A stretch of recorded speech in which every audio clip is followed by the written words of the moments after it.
हाय दोस्तों, प्यारे भाइयों, आप सबों को मेरा नमस्कार है। आज मैं टेस्ट लेकर आया हूँ। बहुत सारे बच्चों का कमेंट्स आ रहा था, सर टेस्ट लाइए, डिस्कशन करवाइए, सर क्वेश्चन का डिस्कशन करवाइए। सब भूल गए सर, कहाँ है साइंस सर, सब खत्म, ओवर एंड आउट हो गया सर। तो उसी को ध्यान में रखते हुए आप सबों की फरमाइश पे हम आज उपस्थित हुए हैं कि कुछ अच्छे अच्छे क्वेश्चंस आप तक पहुंचा पाएं। जैसे जैसे हमको टाइम मिलेगा, कुछ टाइम शेड्यूल हमने बनाया है अभी फिलहाल के लिए कि कैसे कैसे हमारा शेड्यूल रहेगा। और साइंस के अच्छे अच्छे क्वेश्चंस जो आपको कुछ सिखाएंगे भी और कुछ बताएंगे भी। और कोशिश करेंगे कि इस वीडियो को, अगला वीडियो जब आपके पास आए तो आपका ये मन करे कि क्यों ना हम जल्दी से इस वीडियो को देखें।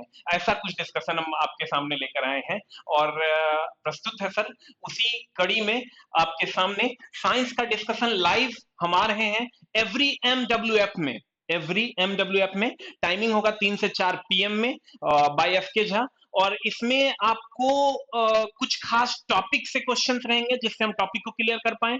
और कुछ अच्छे अच्छे न्यूमेरिकल्स रहेंगे। इसमें जो क्वेश्चन का शेड्यूल रहेगा वो फिजिक्स से भी होगा, केमिस्ट्री से भी होगा और बायो से भी होगा। तीनों में रेलवे को मेनली फोकस करते हुए हम लोग ये सीरीज लाए हैं, ताकि रेलवे के बच्चे जो अभी घर पे हैं, 4 महीना हो गया, सारा कुछ भूल रहे हैं, तो कुछ ऐसा करेंगे कि आपके दिमाग पे लोड भी ना पड़े। आपको बहुत ज्यादा टेंशन लेने की जरूरत नहीं कि और लाओ कॉपी लाओ किताब लाओ लिखते हैं, कुछ नहीं करना है आपको। सिर्फ आप मेरे साथ, मेरे वीडियो के साथ आप टाइम बिताइए। शायद जिंदा रख पाएंगे हम आपके अंदर साइंस, और जिंदा रहेंगे हम लोग। और कोरोना काल में हम लोग एक सही प्रयास करेंगे ताकि ये कोरोना काल जब खत्म हो तो हमारे पास साइंस रहे और हमारी दुनिया फिर से हरी भरी हो सके, हम अपने आशाओं को पूरा कर सकें। इसीलिए इसमें हम सारी चीजों का ध्यान रख रहे हैं कि कौन सा टॉपिक कैसे क्लियर करना है, ताकि बच्चे 4 महीने में भूल गए हैं सारी चीजें, वो कैसे रिकॉल होगा, कैसे उन बच्चों पे लोड नहीं पड़ेगा, हम यहीं पे सारा कुछ बता दें और उसके बाद बच्चे रिकॉल कर पाए अपने सारे क्वेश्चंस को और वो कभी ना भूलें। हम उम्मीद करते हैं सर अगर आप हमारे साथ जुड़े रहें तो हम आपके अंदर से साइंस को कहीं नहीं जाने देंगे। ऐसी आशा और उम्मीद मुझे है और ऐसा प्रयास भी हम कर रहे हैं ताकि हम उस जुगाड़ से आपको पढ़ाएं कि आप क्या याद रखें उससे मतलब नहीं है, आपको क्या याद होगा या क्या समझिएगा उससे मतलब है। पीछे आप कुछ नहीं जानते हैं, कोई बात नहीं, आप हमारे साथ कुछ टाइम एक्सपेंड कीजिए। हम इस क्लास में बहुत सारी चीजें लेकर आए हैं और आगे भी लेकर आएंगे। आते हैं हम लोग सर पहले क्वेश्चन की ओर। पहला क्वेश्चन जो हमारा होगा वो कुछ इस कदर होगा। देखिए आपके सामने है, हमने पहला ही लाइन यहाँ लिखा है, ओ कोरोना कभी मत आना। तो आते हैं सर पहले क्वेश्चन की ओर।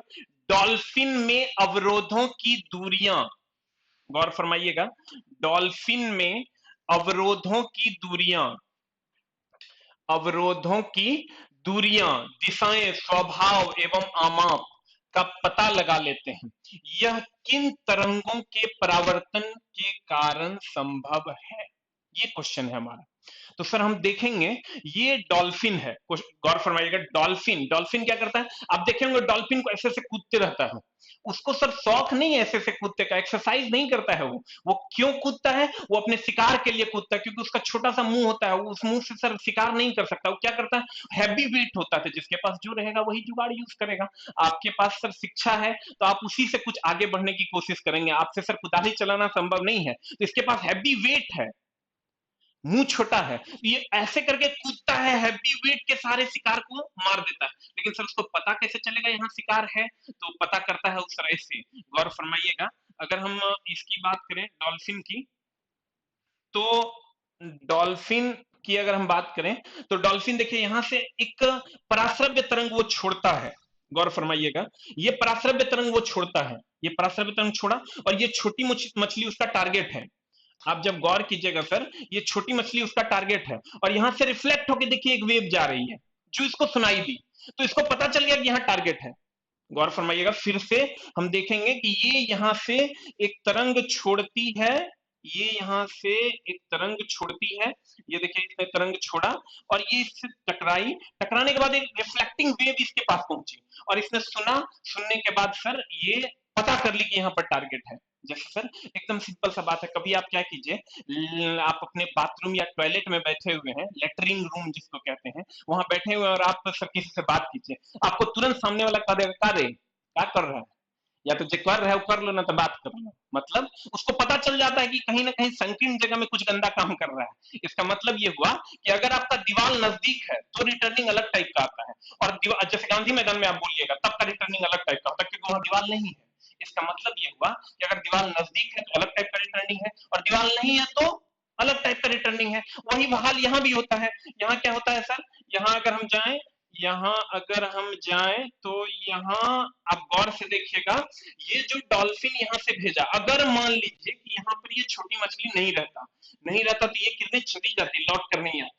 लेकिन ये छोटी मछली है, इसका मतलब लेटरिंग रूम का दीवार है, तो यहाँ से रिटर्निंग आएगा। तो सामने वाला जैसे फोन पे कैसे समझ जाता है कि भैया कहीं ना कहीं तू संकीर्ण जगह पे है, तुम्हारे बगल में दीवार है, वैसे ही ये समझ जाता है मेरे बगल में ये छोटी सी मछली है। खट से यहाँ से रिटर्निंग आया और पाक से इसको ही खा जाएगा। इसका मतलब ये हुआ कि डॉल्फिन अवरोध, दूरी, दिशा, सारी चीजों का पता लगाने के लिए, अब देखिए ऑप्शन में आते हैं। ऑप्शन क्या कहता है, डॉल्फिन से कैसे तरंगों के परावर्तन के कारण संभव है, किस तरंग से। गौर फरमाइएगा, डॉल्फिन में अवरोधों की दूरियां, दिशाएं, स्वभाव एवं अमाप का पता लगा लेते हैं। यह किन तरंगों के परावर्तन के कारण संभव है। पहला ऑप्शन देखिए, कहता है डॉल्फिन से उत्सर्जित पराश्रव्य तरंग। वेरी गुड, डॉल्फिन पराश्रव्य तरंग उत्सर्जित कर रहा है, इसी के कारण तो ये पता चल पा रहा है कि ये छोटी मछली यहाँ है। नहीं अगर होता तो ये पता नहीं चल पाता। दूसरा कहता है दूरवर्ती पिंडों से उत्सर्जित पराश्रव्य तरंग, क्या ये उत्सर्जित कर रहा है। हम अगर इसकी बात करें तो ये उत्सर्जित कर रहा है क्या, नहीं, इससे तो रिफ्लेक्ट होकर वेव इसके पास पहुंच रहा है। उसके बाद डॉल्फिन से उत्सर्जित पराध्वनिक तरंग, नहीं, पराध्वनिक तरंग की अगर हम बात करें तो पराध्वनिक तरंग ये विमानों से निकलता है। पराध्वनिक तरंग की अगर हम बात करें तो ये विमानों से निकलता है। और दूरवर्ती पिंडों से उत्सर्जित पराध्वनिक तरंग के कारण नहीं, न ही ये पराध्वनिक तरंग निकालता है, न ही ये पराध्वनिक तरंग निकालता है। पराध्वनिक तरंग विमान निकालता है, जिसके कारण ध्वनि बूम होता है, जिससे इमारतों को नुकसान होता है। वो क्वेश्चन भी पूछता है कि बताइए पराध्वनिक विमानों से निकलने वाली ऐसी कौन सी भौतिक राशि है जिसके कारण सर छतों को, इमारतों को नुकसान होता है, उसको हम कहते हैं ध्वनि बूम। पराध्वनि कोई नहीं निकालता है, पराश्रव्य ध्वनि निकालता है कौन, चमगादड़, डॉल्फिन, ये लोग पराश्रव्य तरंग का प्रयोग करके अपने शिकार का पता लगाते हैं, ये निकालते हैं, सामने वाले से नहीं आता है। इसका मतलब आंसर यहाँ क्या हो जाएगा, डॉल्फिन से उत्सर्जित पराश्रव्य तरंग, ये आंसर हो जाएगा। पिंड से नहीं होगा, डॉल्फिन से उत्सर्जित पराध्वनिक भी नहीं होगा, पराध्वनिक विमान निकालता है। दूरवर्ती पिंडों से उत्सर्जित पराध्वनिक तरंग नहीं, ये भी नहीं होगा, क्योंकि सर ये दूरवर्ती पिंड है, इससे भी पराध्वनिक तरंग नहीं निकलती, तो छोटी सी मछली है, ये क्या निकालेगी। तो सर इस हिसाब से इसका आंसर ये हो गया। सेम अगर हम चमगादड़ की भी बात करें, चमगादड़ में भी सेम होता है, लेकिन थोड़ा सा उसको, इसी को हम सर क्या कहते हैं अगले क्वेश्चन में समझेंगे। इसी टॉपिक का अगर हम दूसरा बात करें तो आप गौर से देखिएगा, एक अगला क्वेश्चन इसी पर रिलेटेड है। इको लोकेशन उदाहरण है, गौर फरमाइएगा, इको लोकेशन किसका उदाहरण। देखिए इको, इको मतलब क्या होता है, जैसे आप एक बार बोलते हैं, गांव घर में देखिएगा नाटक वटक में हालो, कहेगा हालो हालो हालो, मतलब वही इको है। एक ही आवाज जब बार बार सुनाई देती है उसको हम क्या कहते हैं सर, इको कहते हैं। और इको के द्वारा लोकेट कर लेते हैं, इसको हम इको लोकेशन कहते हैं। अब इको लोकेशन कैसे हो रहा था, आप गौर फरमाइएगा, ये चमगादड़ है, जैसे वहां डॉल्फिन था, यहाँ चमगादड़ है। चमगादड़ क्या करता है, यहां से पराश्रव्य तरंग छोड़ता है, और ये पराश्रव्य तरंग चमगादड़ के द्वारा छोड़ा गया है। गौर फरमाइएगा, ये पराश्रव्य तरंग जो है ये चमगादड़ के द्वारा छोड़ा गया है, ये ये चमगादड़ के द्वारा छोड़ा गया है। और ये जो छोटी छोटी किरणें आ रही हैं ये इस अवरोध से टकरा कर आ रही है। तो सर इधर से किरण गई, उधर से किरण आई, क्या है ये, परावर्तन है। जिस माध्यम में गई थी उसी माध्यम में लौट कर आ गई थी, यह घटना क्या है, परावर्तन है। इसका मतलब इको लोकेशन। और इको लोकेशन ये जरूरी नहीं कि सर यहाँ इको लोकेशन में दोनों आ सकता है, अगर आप गौर कीजिएगा तो इको लोकेशन दोनों करता है। कौन कौन करता है, एक तो डॉल्फिन करता है और दूसरा चमगादड़ करता है। तो इको लोकेशन का उदाहरण क्या है, अब देखिए तो सर परावर्तन किसको कहते हैं, जिस माध्यम में गया उसी माध्यम में लौट कर आ गया, परावर्तन। एक माध्यम से दूसरे माध्यम में चला गया, अपवर्तन। उसके बाद हम विवर्तन की बात करें। विवर्तन आप जानते होंगे सर, विवर्तन किसको कहते हैं? विवर्तन व्यतिकरण, ये परावर्तन अपवर्तन से रिलेटेड नहीं है। इसका मतलब ये हुआ, व्यतिकरण तो हुआ दो समान तरंगे जब एक दूसरे पर अध्यारोपित होती है तो उसको हम व्यतिकरण कहते हैं। ये ऐसे होता है, इसके कारण कभी कभी कोई चमकता है, कभी नहीं चमकता है। वो वाली घटना है, जैसे जल पर फैला मिट्टी का तेल, कभी चमकता है कभी नहीं चमकता, इसमें आ जाएगा। इसमें विवर्तन की अगर बात करें, अवरोध के किनारे से टकराकर प्रकाश का बाहर निकलना विवर्तन कहलाता है। इसका आप एग्जाम्पल पढ़े होंगे सर, बंद कमरे में बात कर रहे व्यक्ति की आवाज तो सुनाई देती है लेकिन दिखाई नहीं देता, ये विवर्तन का उदाहरण है। अपवर्तन होगा नहीं, अपवर्तन के कारण दो माध्यम होना चाहिए, यहाँ तो एक ही माध्यम है, जिस माध्यम में गया उसी माध्यम में लौट गया।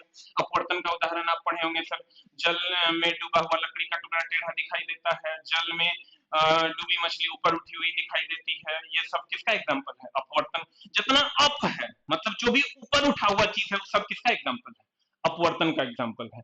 अगर हम पत्थर रख दिए ऊपर उठा हुआ दिखाई देता है, अपवर्तन है। सिक्का डुबा दिए पानी में, ऊपर उठा हुआ दिखाई देता है, अपवर्तन है। अगर मछली तैर रही है, ऊपर उठा हुआ प्रतीत हो रहा है, अपवर्तन का उदाहरण है। तो यहाँ बताइए इकोलोकेशन, चाहे वो डॉल्फिन में हो चाहे वो चमगादड़ में हो, आंसर क्या हो जाएगा? परावर्तन हो जाएगा। संभल के बैठ चला, सूत न, संभल के बैठ, उठ बैठ, छुटा, सूत जाता है, मतलब सोना नहीं है, जगना है। और सर 40 मिनट आप हमारे साथ बिताइए, हम आपके अंदर साइंस को लाने की कोशिश करेंगे, जिंदा रखने की कोशिश करेंगे जब तक वैकेंसी नहीं आएगी। अब गौर फरमाइएगा, फिर से हम चलते हैं इस पीछे वाले स्लाइड, आगे वाले स्लाइड की ओर। अगर हम पीछे चलेंगे तो फिर से देखिए, यहाँ डॉल्फिन कह रहा है कैसे पता लगाता है, तो डॉल्फिन उत्सर्जित करता है पराश्रव्य तरंग, इससे पता लगाता है। ये उत्सर्जित करता है, जैसा कि हमने आपको बताया भी था, ये उत्सर्जित करता है पराश्रव्य तरंग, ये।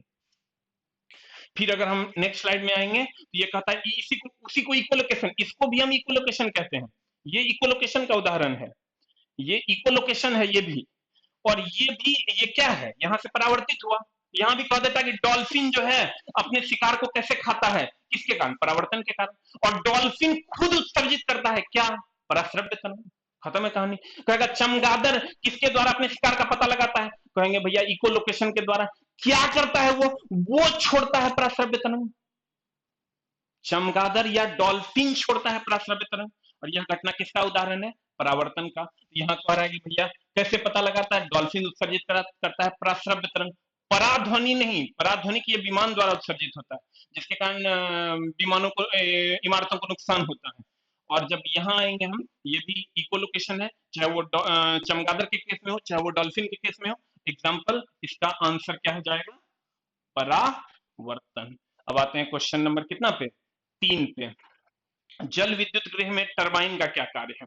गौर फरमाइएगा सर, जल विद्युत गृह में अगर हम बात करें टरबाइन का, तो ये टरबाइन का जो मामला है जल विद्युत गृह में, गौर फरमाइएगा। पहले आप क्वेश्चन को सर पढ़िए, क्वेश्चन को आप पढ़िए सर। जल विद्युत गृह में टरबाइन का कार्य क्या है?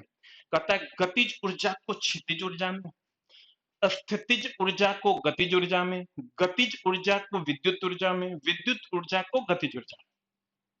ठीक है, तो आप गौर फरमाइएगा कि ये आपका डैम है, बांध है, ये आपका बांध है, ये पानी भरा हुआ है। अगर हम बात करें, ये पानी है आपका भरा हुआ है, ये आपका बांध है, ये बांध है आपका।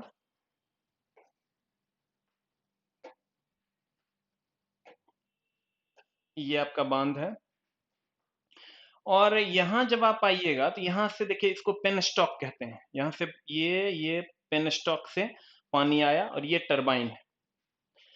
इस टरबाइन को चलाया, चलाने के बाद ये जनरेटर को घुमाएगा। जनरेटर को हम लोग जैसे घुमाते हैं बिजली पैदा हो जाता है, ये बिजली पैदा हो जाएगा और ये बिजली ट्रांसफार्मर से होते हुए आपके घर में आ जाएगा। फिर से देखिए, पानी आया पेन स्टॉक से होते हुए, ये बांध है जो हम लोगों के घर में बांध बनता है, पेन स्टॉक से होते हुए ये टरबाइन पे गिरा, टरबाइन को घुमाया, टरबाइन को घुमाने के बाद जनरेटर घुमा, जनरेटर को घूमने के बाद ये बिजली पैदा हुआ, बिजली पैदा हुआ तो हमारे घर में आ गया।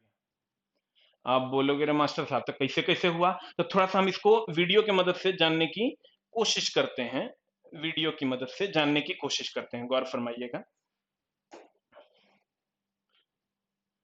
ये वीडियो की मदद से हम सर जानने की कोशिश करते हैं कि कैसे हुआ। गौर फरमाइएगा।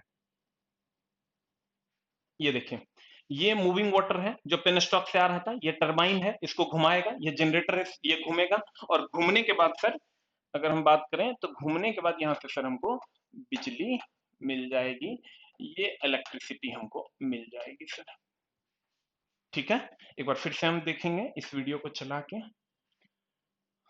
गौर फरमाइएगा।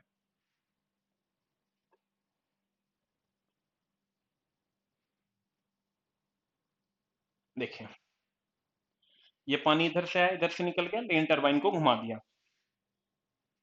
तो ये टरबाइन घूम रहा है, ये भी घूमेगा, बिजली पैदा हो जाएगा। अब देखिए यहाँ यहाँ पर हम सर एनिमेशन में अगर हम देखते हैं, यहाँ से देखिए पानी आया, इसको घुमाएगा, देखिए ये पानी आया, इसको घुमाया, घुमाने के बाद सर ये जनरेटर चलेगा, यहाँ से बिजली आपको मिल जाएगा और जो पानी है वो निकल जाएगा। अब अगर हम सर इसी वीडियो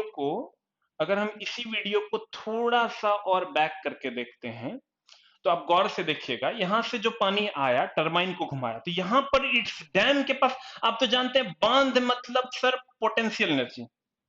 अगर हम बांध की बात करें, अगर हम बात करें, तो यहां बांध मतलब सर स्थितिज ऊर्जा। बांध का मतलब हो गया सर स्थितिज ऊर्जा।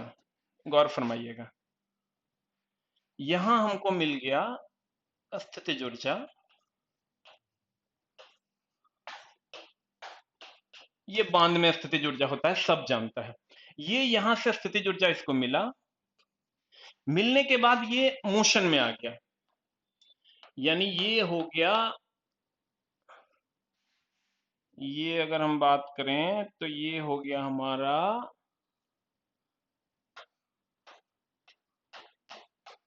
गतिज ऊर्जा, और ये गतिज ऊर्जा फिर मिल गया जनरेटर को। यानी ये टरबाइन क्या किया, इस स्थितिज ऊर्जा को गतिज ऊर्जा में बदल दिया, ये गतिज ऊर्जा फिर मिल गया जनरेटर को, और जनरेटर यहां से हमको दे दिया विद्युत ऊर्जा, और हमारे घर में बॉल जल जाता, भूख। कहने का मतलब बांध की जो स्थितिज ऊर्जा है, इसको गतिज ऊर्जा में बदलने का काम टरबाइन करेगा, और ये जो जनरेटर है वो गतिज ऊर्जा को विद्युत ऊर्जा में बदल देगा। अब आप आइए सर यहां कि गतिज ऊर्जा को क्षितिज ऊर्जा का तो कोई बात ही नहीं है यहाँ, क्षितिज ऊर्जा का होवे नहीं करता है यहाँ। अस्थितिज ऊर्जा को गतिज ऊर्जा में देखिए सर, टरबाइन टरबाइन टरबाइन जल विद्युत में टरबाइन का क्या कार्य है? टरबाइन का काम है इस स्थितिज ऊर्जा को गतिज ऊर्जा में बदल देना। देखिए स्थितिज ऊर्जा है, इसको गतिज ऊर्जा में बदल दिया, ये ऑप्शन हमारा सही हो गया। अगला देख लेते हैं, गतिज ऊर्जा को विद्युत ऊर्जा में, ये काम जनरेटर करता है, ये काम सर जनरेटर करता है। जनरेटर आप देखिए, ये काम जो है जनरेटर करेगा। देखिए ये काम जनरेटर, ये जो गतिज ऊर्जा है इसको विद्युत ऊर्जा में बदलने का काम कौन करेगा? जनरेटर करेगा। कहने का मतलब मेरा ये है कि अगर अगर अगर अगर फिर है विद्युत ऊर्जा को गतिज ऊर्जा में, ये काम कोई नहीं करता है, ये काम सर कोई नहीं करता है, ये काम जो है विद्युत ऊर्जा को गतिज ऊर्जा में, ये काम कोई नहीं करता, इसलिए ये आंसर नहीं होगा, ये भी आंसर नहीं होगा, ये भी आंसर नहीं होगा। कह रहा है टरबाइन क्या करता है? स्थितिज ऊर्जा को गतिज ऊर्जा में, स्थितिज ऊर्जा को गतिज ऊर्जा में ये काम कौन करता है? टरबाइन करता है, तो इसलिए ये आंसर हो जाएगा। नेक्स्ट में चलते हैं हम लोग। अब हमारा है नेक्स्ट, नेक्स्ट की अगर हम बात करें तो ये हमारा है क्वेश्चन कि मंदक का कार्य न्यूट्रॉन को। देखिए सर यहाँ अब हम न्यूक्लियर रिएक्टर में आते हैं। न्यूक्लियर रिएक्टर में क्या होता है कि एक होता है मंदक और एक होता है नियंत्रक छड़, कंट्रोल रॉड, यानी moderator and control rod. Moderator बोले तो मंदक और कंट्रोल रॉड बोले तो नियंत्रित छड़। इन चला, मंदक बोले तो मॉडरेटर और नियंत्रित छड़ बोले तो कंट्रोल रॉड, बोलना चला। क्लियर है? अब यहां हम लोग क्या कहेंगे कि मंदक का कार्य न्यूट्रॉन की, तो सर मंदक का क्या कार्य है? मंदक का कार्य में अगर हम चलें तो गौर फरमाइएगा, ये मॉडरेटर का क्या काम है? गौर फरमाइएगा, ये मॉडरेटर है, ये मॉडरेटर है। अगर हम चलें यहां तो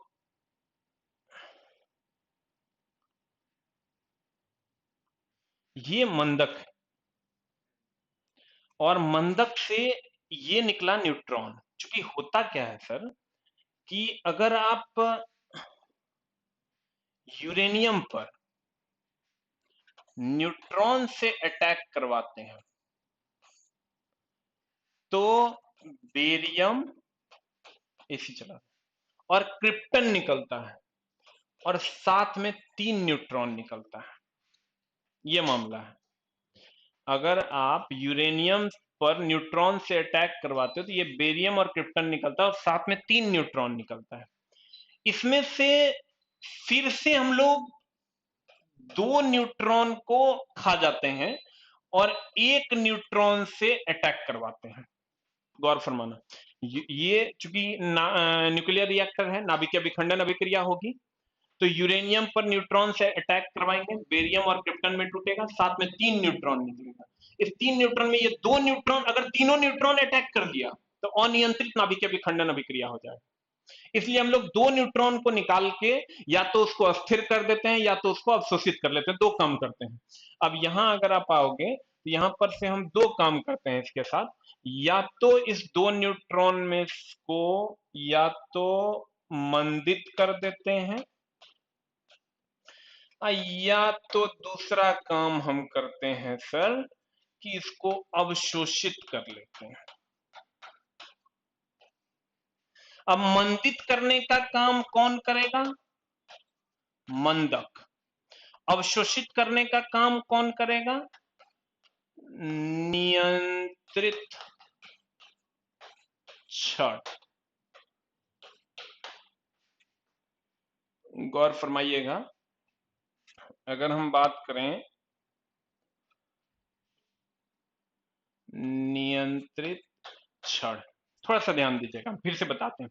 यूरेनियम है, 2 क्वेश्चन इससे आपका बन जाएगा। यूरेनियम पर न्यूट्रॉन से अटैक करवाएंगे, बेरियम और क्रिप्टन में टूटेगा, साथ में 3 न्यूट्रॉन निकलेगा, अब प्लस ऊर्जा भी निकलेगा। इस 3 न्यूट्रॉन में 1 न्यूट्रॉन से फिर से अटैक करवाएंगे ताकि नाभिकीय विखंडन अभिक्रिया चलती रहे। 2 न्यूट्रॉन बचेगा, इस 2 न्यूट्रॉन को यहां लाएंगे। इस 2 न्यूट्रॉन में 2 काम करेंगे, या तो इसकी गति को कम करेंगे और उसके बाद अवशोषित करेंगे।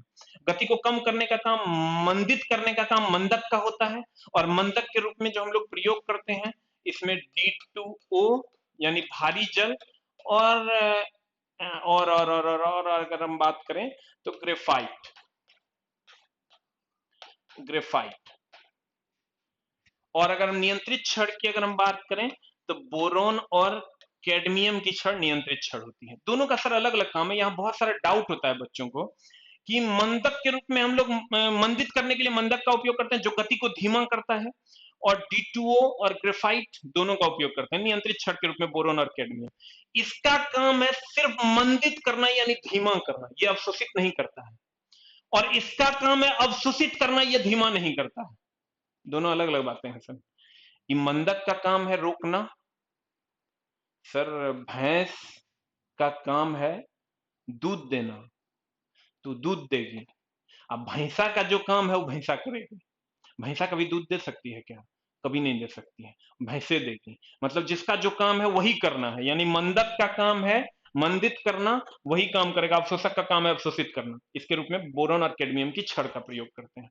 अब ये कैसे मंदित करता है तो गौर फरमाइएगा, हम आते हैं इस पे, चूंकि इसमें बहुत ज्यादा डाउट होता है, बच्चा इसमें बहुत ज्यादा फंसता है। देखिए क्या कर रहा है, मंदक का कार्य क्या है, तो देखिए मंदक, ये जो आपके सामने है ये मंदक है। देखिए ये मंदक है D2O, और ये न्यूट्रॉन निकला। इस न्यूट्रॉन के साथ ये क्या करेगा, देखिए इसको मंदित कर रहा है, रोक रहा है। अगर ये रोकेगा, बार बार इसको सर रोकेगा तो ये मंदित हो जाएगा।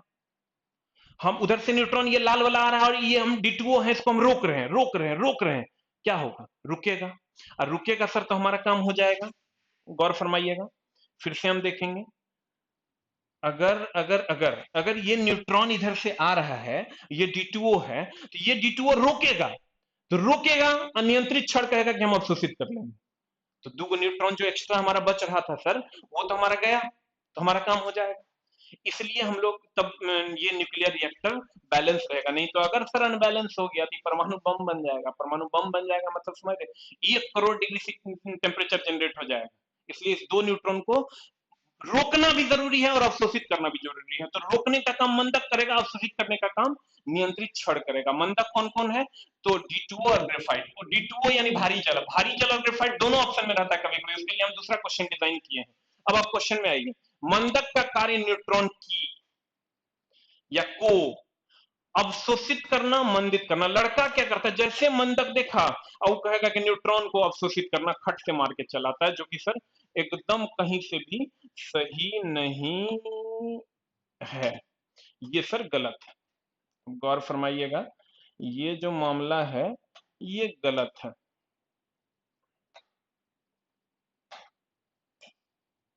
ये गलत है, अगर आप इसको मारते हैं ये अवशोषित करना, ये गलत हो जाएगा। इसका मंदक है ना, मंदक का काम है मंदित करना। मंदक का काम क्या है सर? केवल और केवल मंदित करना। यही देता कि नियंत्रित क्षण का काम क्या है? ये जो अवशोषित करना है, ये जो अवशोषित करना है सर, ये जो अवशोषित करना है ये काम है नियंत्रक का। और ये जो मंदित करना है ये काम है मंदक का। नियंत्रक के रूप में हमने कहा था बोरोन और कैडमियम की छड़, और मंदक के रूप में हमने आपको कहा था D2O, जिसको आप भारी जल कहते हैं, गुरुजल कहते हैं, पूछता है, और ग्रेफाइट का। लेकिन कभी कभी जो अगले ऑप्शन में आपको दिखेगा D2 और ग्रेफाइट दोनों में, दोनों रहता है ऑप्शन में, ये भी रहता है ये भी रहता है, तो आंसर ये मारना है। ये नहीं रहेगा तब ये मारना है। आप कहिएगा क्यों सर ऐसा? ई नहीं, बहुत सारे टीचर कहते हैं जो पहले है उसको पहले मार देंगे सर, ऐसा कोई कॉन्सेप्ट नहीं है। टीचर बचने के लिए ऐसा बोल देते हैं जब उनको उनके पास आंसर नहीं होता है। नहीं, अब ये सारा रेलवे का पूछा हुआ क्वेश्चन है, D2 और ग्रेफाइट दोनों अगर रहेगा तो आपको D2O मारना है, ग्रेफाइट नहीं मारना है। आप कहेगा सर लॉजिक दीजिए इसके पीछे, हर चीज के पीछे सर लॉजिक है। D2O बहुत ज्यादा प्रयोग में लाया जाता है, इसलिए D2O आंसर होगा। 80 to 90% D2O प्रयोग में लाया जाता है, क्योंकि ये इजीली अवेलेबल है, कॉस्ट के दृष्टिकोण से भी सस्ता है। तो सर यहाँ कह रहा है मंदक, मंदक कह रहा है, इसलिए आंसर क्या हो जाएगा? मंदित करना, ये आपका आंसर हो जाएगा। और तीव्र करना, तो तीव्र तो कर भी नहीं करेंगे ना, तो परमाणु बम बन जाएगा। अब परमाणु बम मतलब 1 crore degree C, 1 crore degree C मतलब देख ही रहे हैं सर कितना इंडिया चाइना हो रहा है। परमाणु बम फटा मतलब 1 crore degree C temperature generate होगा। 1 crore degree C, 100 degree C पे तो पानी खोल जाता है, 1 करोड़ डिग्री सी होगा तो की हो जाएगा। मतलब समझ रहे हैं, 100 डिग्री सी पे पानी खोलता है, 1500 1700 डिग्री सी पर स्टील पिघल जाएगा। 1 करोड़ डिग्री सी होगा अगर परमाणु बम फटेगा। लोग कहने के लिए कह देते हैं लेकिन इतना आसान नहीं है। तो ये हो गया हमारा सर आंसर, मंदित करना। अगले क्वेश्चन में जब आप जाइएगा तो अगला क्वेश्चन कहता है न्यूट्रॉन को मंदित करता है। अब देखिए फिर मंदित करता है, यहाँ देखिए दोनों ऑप्शन बोर्ड ने ही पूछा है, और बोर्ड ने जो क्वेश्चन पूछा है आप इसको गौर से पढ़िए तो आपको दिखाई देगा कि न्यूट्रॉन को मंदित कौन करता है। एक ऑप्शन ग्रेफाइट भी, एक ऑप्शन भारी जल भी। यहाँ टीचर फंस जाएगा, ये बोर्ड का क्वेश्चन है।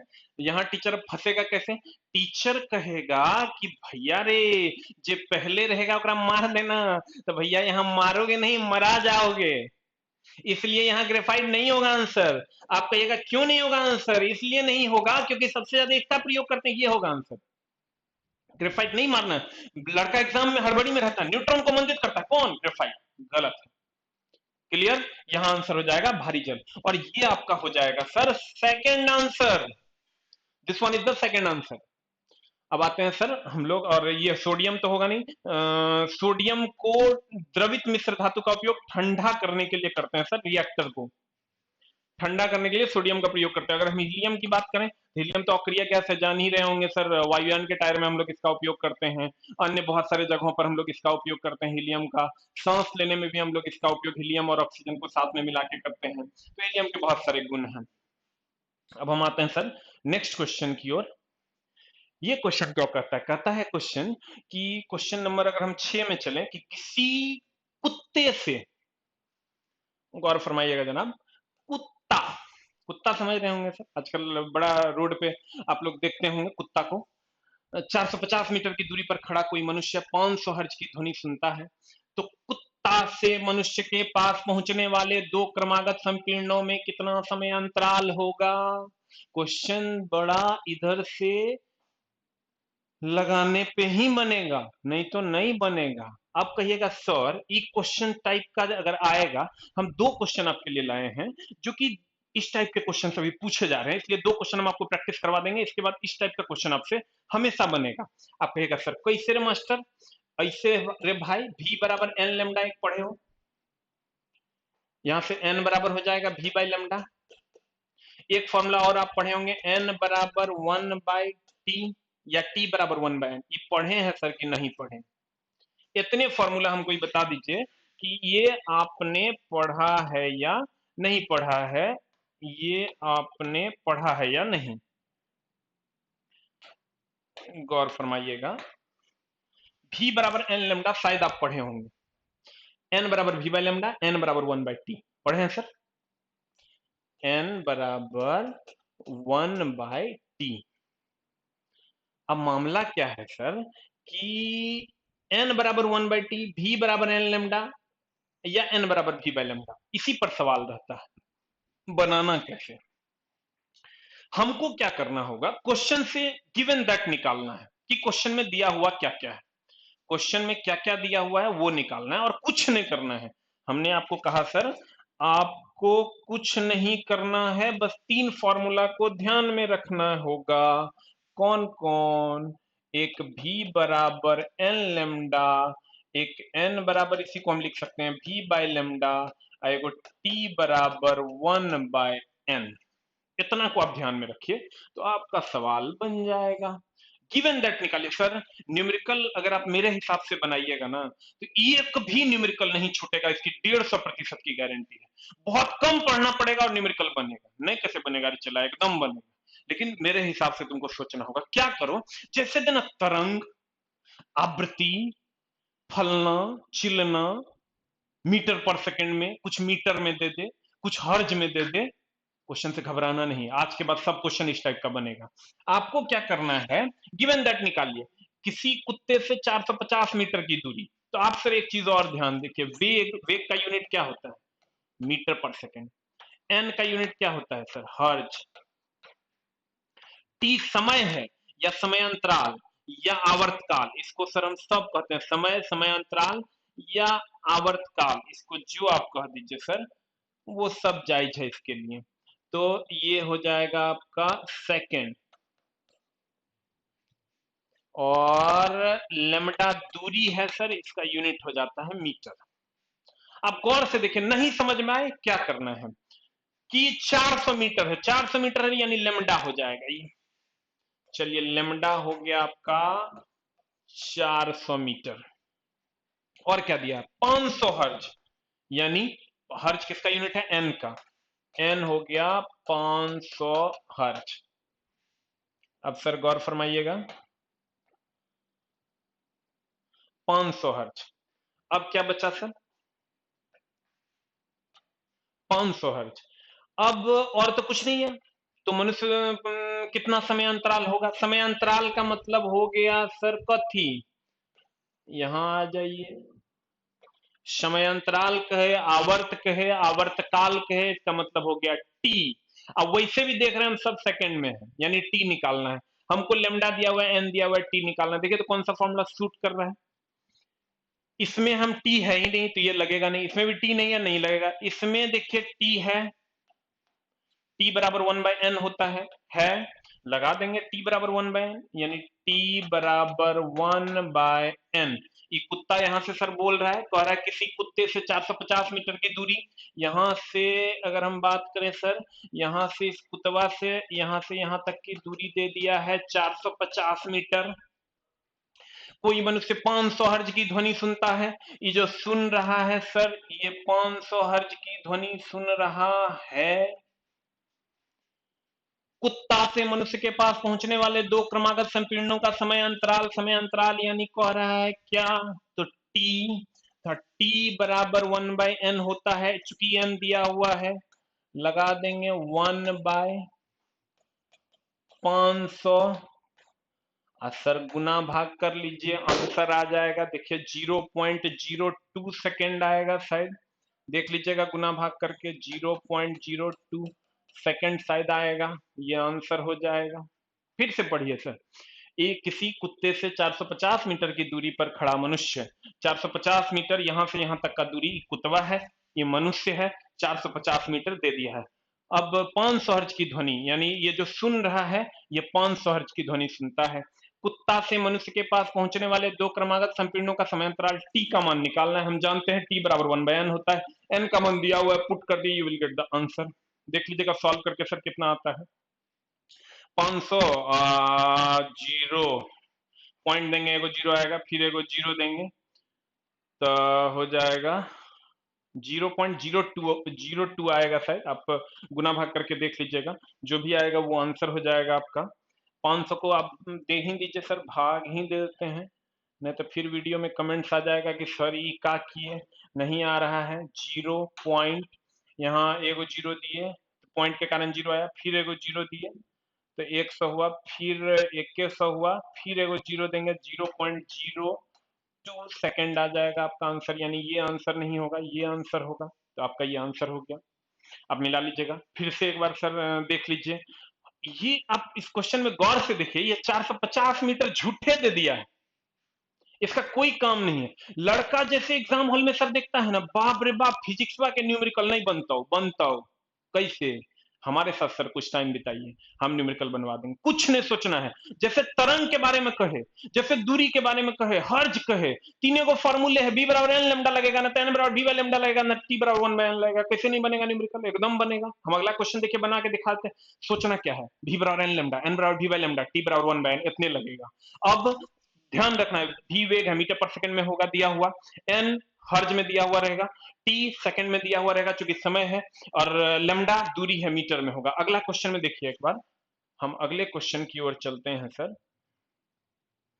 कहता है एक कुंडलित कमानी में अनुदैर्ध्य तरंग, आपको कुछ नहीं सोचना है, फिर जैसे तरंग आया 20 सेंटीमीटर वेग दे दिया है, सेंटीमीटर हर्ज है, हम क्या बोले थे आपको सर, आपको सोचना है तीन ही फॉर्मूला, भी बराबर एन लेमडा, एन बराबर जो होता है उसी को हम लिखे भी बाई लेमडा, और टी बराबर 1/n लिखिए, या एन बराबर 1/t लिखिए। इतने फॉर्मूला के बारे में सोचना। देखिए इसी का दूसरा रूप ये है और इसी का दूसरा रूप ये है।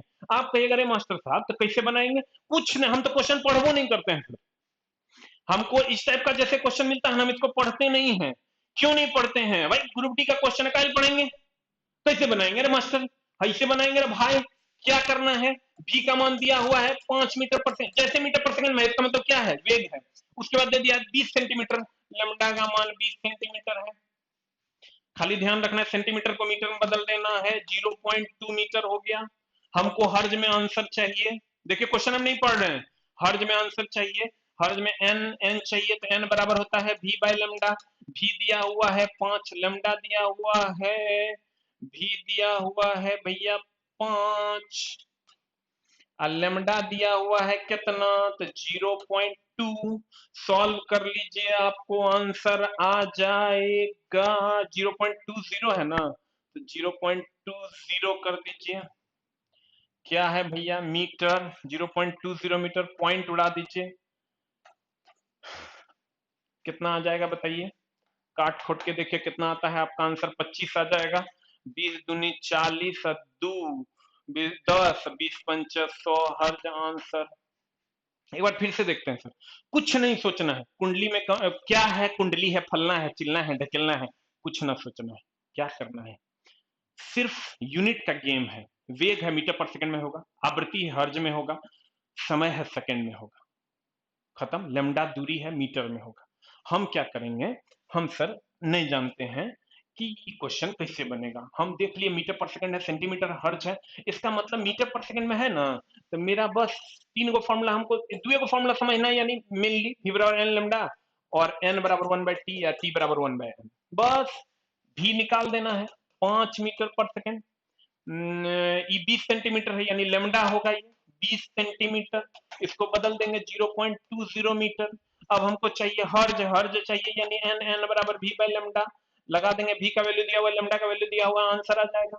आप अगर सर पीछे वाले क्वेश्चन में भी चलिए तो कुछ नहीं करना है, अब गौर से देखिए, 450 मीटर दिया हुआ है, फिर दुए को फॉर्मूला के बारे में सोचना है, भी बराबर एन लेमडा, हम बोले आपको सर पीछे आपने क्या पढ़ा है हम नहीं जानते हैं, हम यहाँ सिखा देंगे आपको, खाली आप सीखने की कोशिश कीजिए। v बराबर n लेमडा है, t बराबर 1/n है, या n बराबर 1/t, जो लिख दीजिए आप।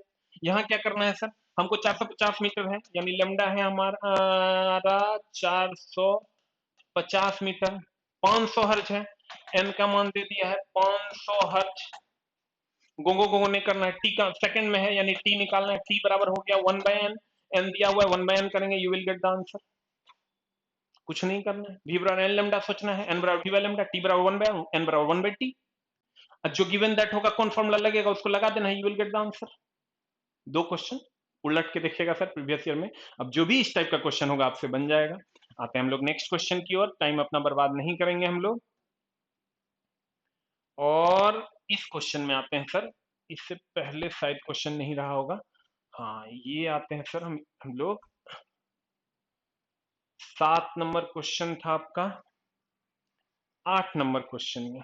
8 नंबर क्वेश्चन क्या है, ऑक्टेव वर्गीकरण के न्यूलैंड लॉ में कौन सा अंतिम तत्व होता है। चला रे, सोते से काम ना चलता हो, उठ उठ, हमारे साथ कुछ टाइम बिता। 40 नंबर ग्रुप डी में साइंस और 2-3 करंट अफेयर्स रहता है 40 में, 40 की जवाबदेही हम लेते हैं।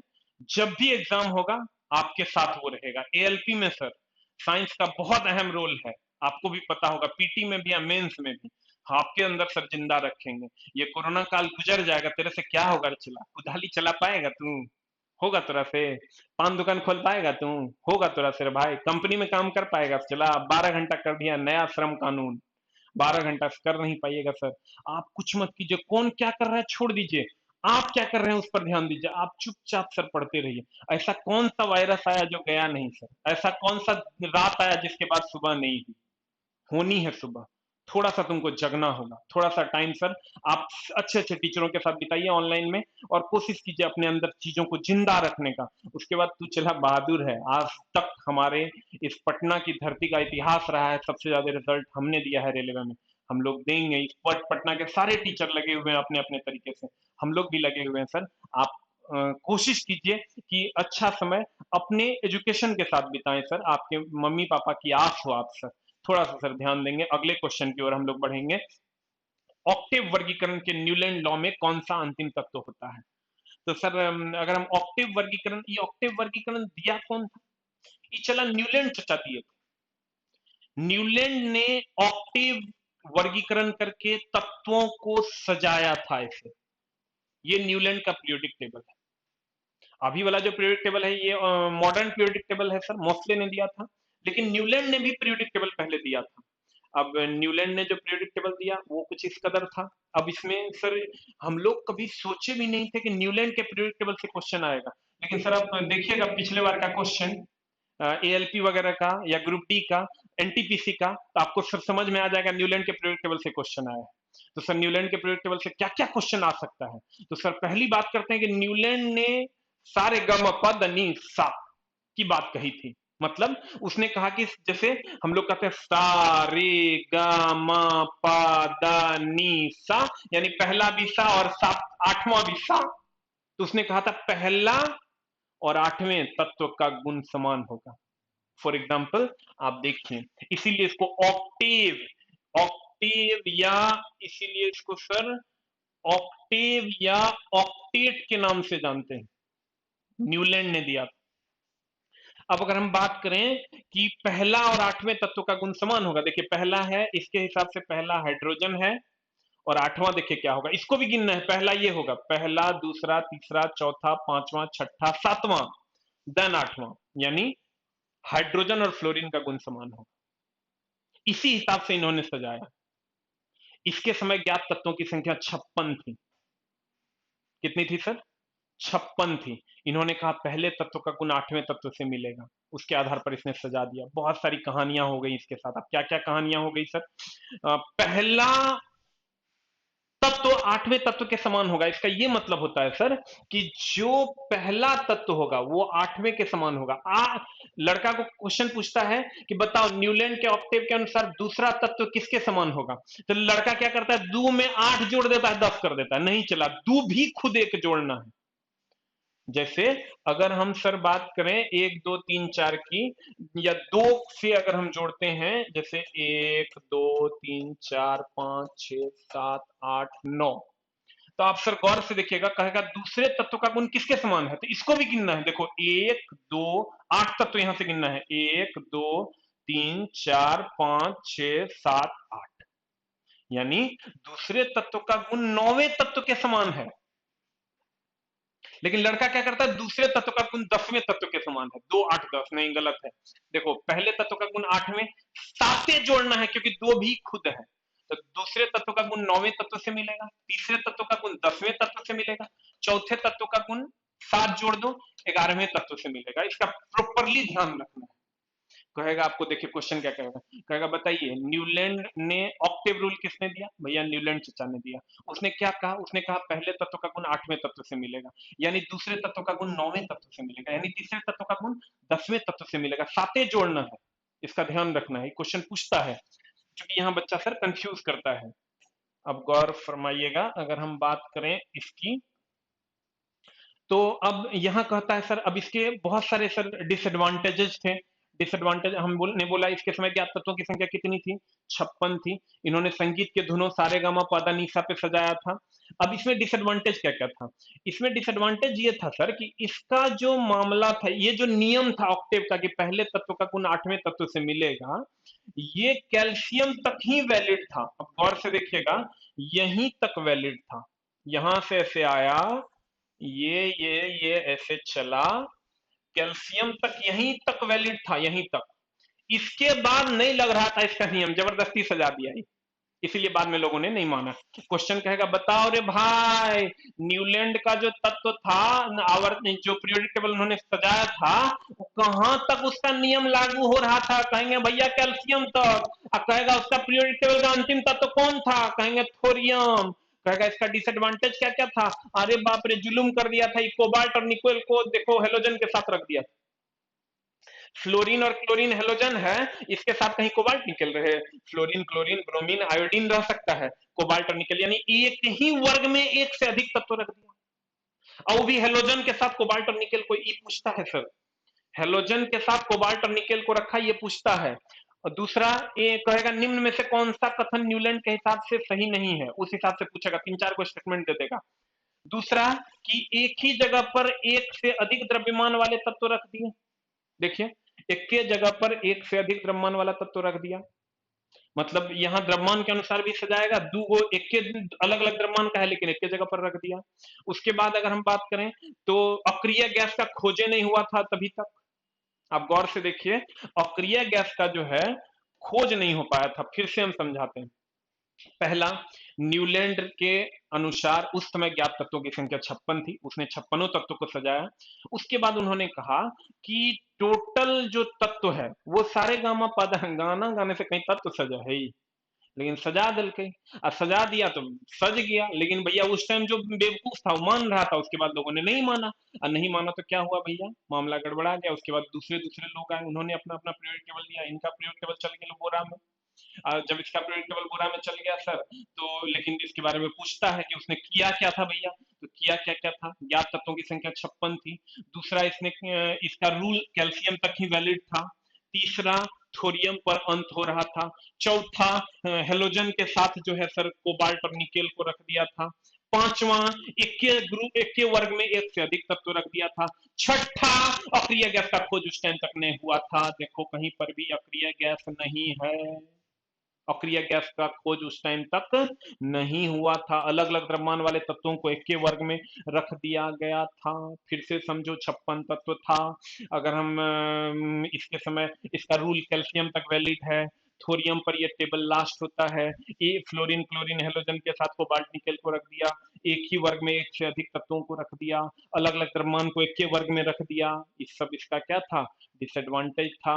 तो सर पढ़िए, कहेगा भैया सारे गामा पदनिसा पे के सजाया, कहेंगे न्यूलैंड ऑक्टेव रूल देके, ऑक्टेट रूल देके, कितना तत्व था 56। कहेगा भैया कहां तक उसका रूल वैलिड था, कैल्शियम तक। 100 बार पूछा हुआ क्वेश्चन है, अंतिम तत्व कौन था, थोरियम। अब क्वेश्चन कहिए तो सर, ऑक्टेव्स वर्गीकरण, न्यूलैंड चचा, कौन सा अंतिम तत्व, खड़ा बताइए सर आंसर क्या होगा? Thorium. You will get the answer. Clear? अगले क्वेश्चन की ओर बढ़ते हैं हम लोग। द नेक्स्ट क्वेश्चन में आते हैं सर। Al3+ का इलेक्ट्रॉनिक विन्यास। सर ये थोड़ा सा सीखना होगा, यहां मामला सर गड़बड़ हो गया है। आपको क्या करना होगा, थोड़ा सा मेरे ऊपर ध्यान दीजिए, हम आपका काम कर देंगे। 2 8 8 18 इतने से काम चल जाएगा। ये मैजिक नंबर है सर, इसको याद रखिए। 2 8 8 18, 2 8 8 18। इसके बहुत सारे अपवाद हैं लेकिन उस पर नहीं जानना। आपका काम हो जाएगा। सिंपल सा जुगाड़ है। चला जुगाड़ याद है कि नहीं? भूल गया हमको? कोई बात नहीं, आए हैं तो याद रखोगे। मैं ऐसा काम करूंगा कि सर तू मेरे वीडियो को देखने के लिए मजबूर हो जाएगा, वैसा कंटेंट लेके आएंगे हम। और कोशिश करेंगे कि आपके अंदर साइंस को जिंदा रखें। आप भी सर थोड़ी सी मदद कीजिए, उठ के बैठिए, हेडफोन लगाइए और आराम से बैठ के देखिए सर, सुतल सुतल नींद लग जाएगा। एक चीज का और ध्यान रखना है, चलो बगल में जो दिखाते रहता है ना, इसको अकेले में देखें, नहीं देखना है, ना तो मारेंगे कान के नीचे, दिमाग ठिकाने ला देंगे। चुट्टा रे बाबू माई का देख।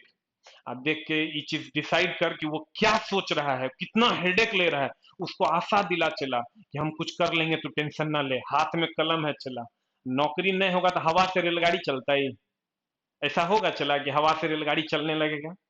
इट इट इज पॉसिबल नहीं है ना सर। इसके लिए वैकेंसी लाना ही पड़ेगा। अगर ये दुनिया बचेगी तो वैकेंसी आएगा। और सर कितने वायरस आए और चले गए, दुनिया का कुछ नहीं उखाड़ पाए। हम यूथ का तो सर कुछ नहीं उखाड़ पाएगा, इसकी 150% की गारंटी है। इसलिए सर आपको अपने अंदर अपने सब्जेक्ट को जिंदा रखना है और वेट एंड वॉच में इंतजार करना है। छोटी छोटी वैकेंसी आ ही रही है, उसको भी ध्यान में रखना है, गौर फरमाइएगा। ये 2 8 8 18 इसको ध्यान में रखना है। यहां से अगर हम आते हैं चला, तो मामला क्या बनता है देखो।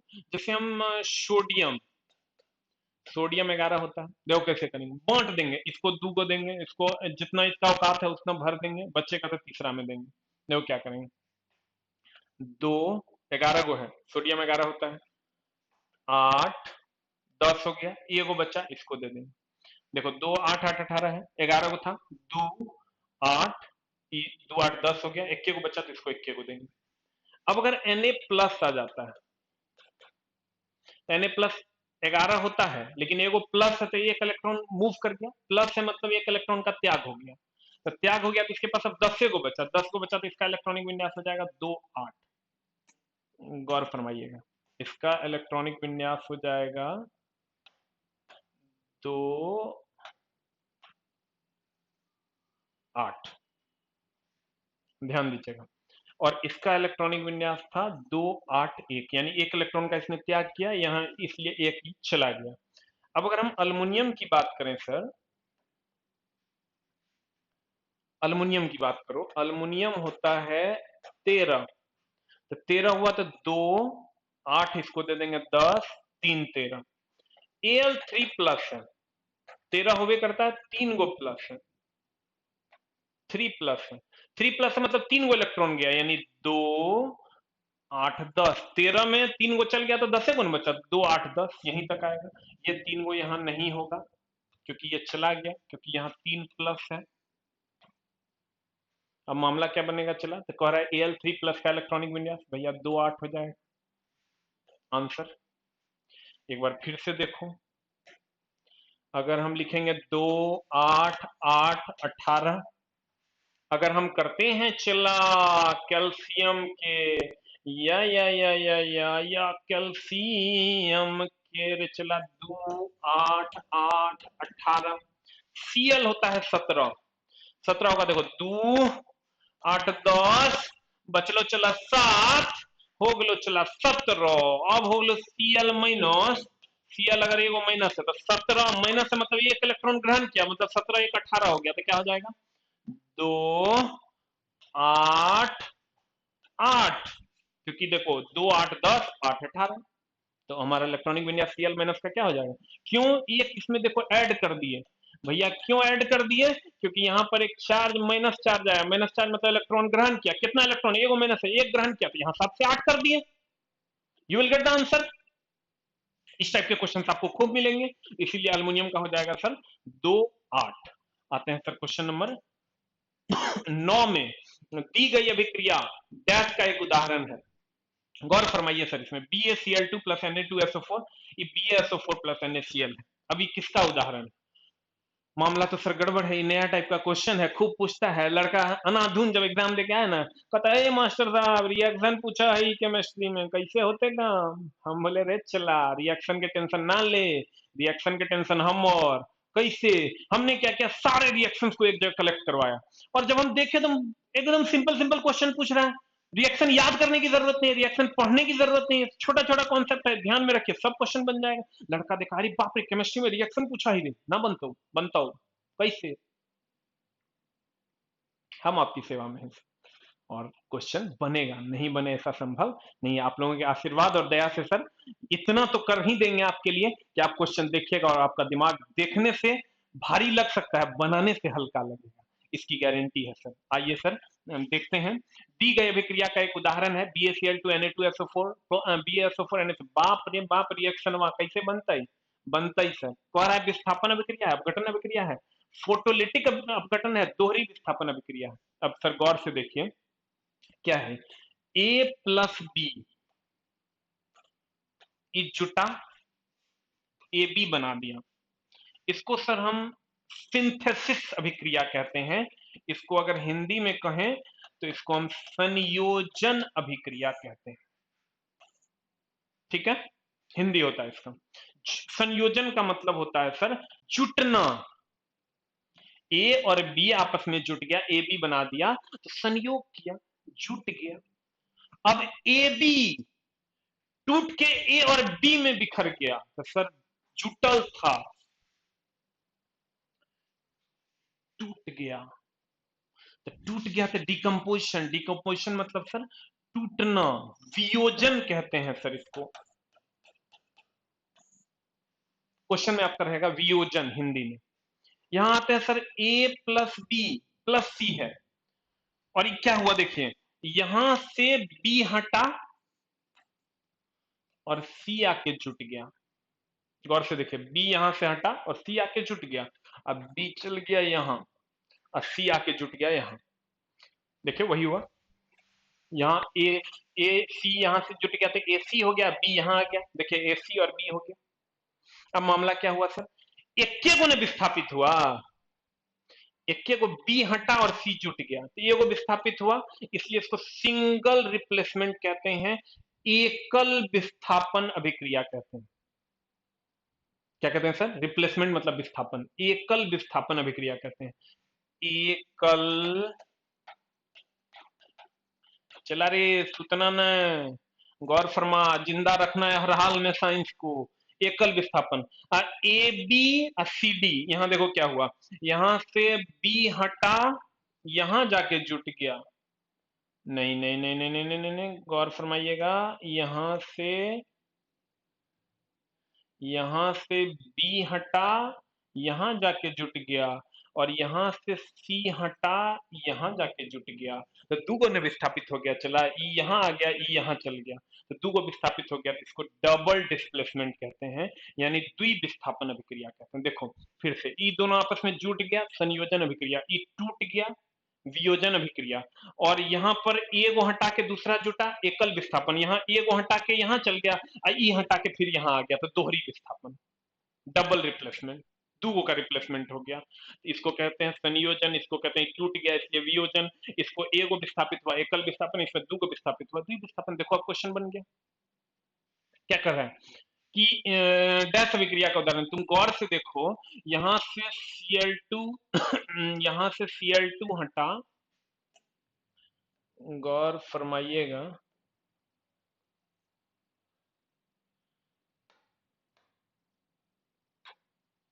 यहां से Cl2 हटा, आई Cl2 जो है ये Na के साथ जुड़ा, और यहां से SO4 हटा और ये Ba के साथ जुड़ा।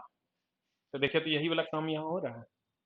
यहाँ भी अगर आप जाइएगा तो माननीय महोदय यही काम हुआ है। आप गौर से देखिए, यहाँ C हट के यहाँ आ गया, और यहाँ से B हट के यहाँ चल गया तो द्वि विस्थापन हो गया। तो बताइए अब आंसर क्या हो जाएगा?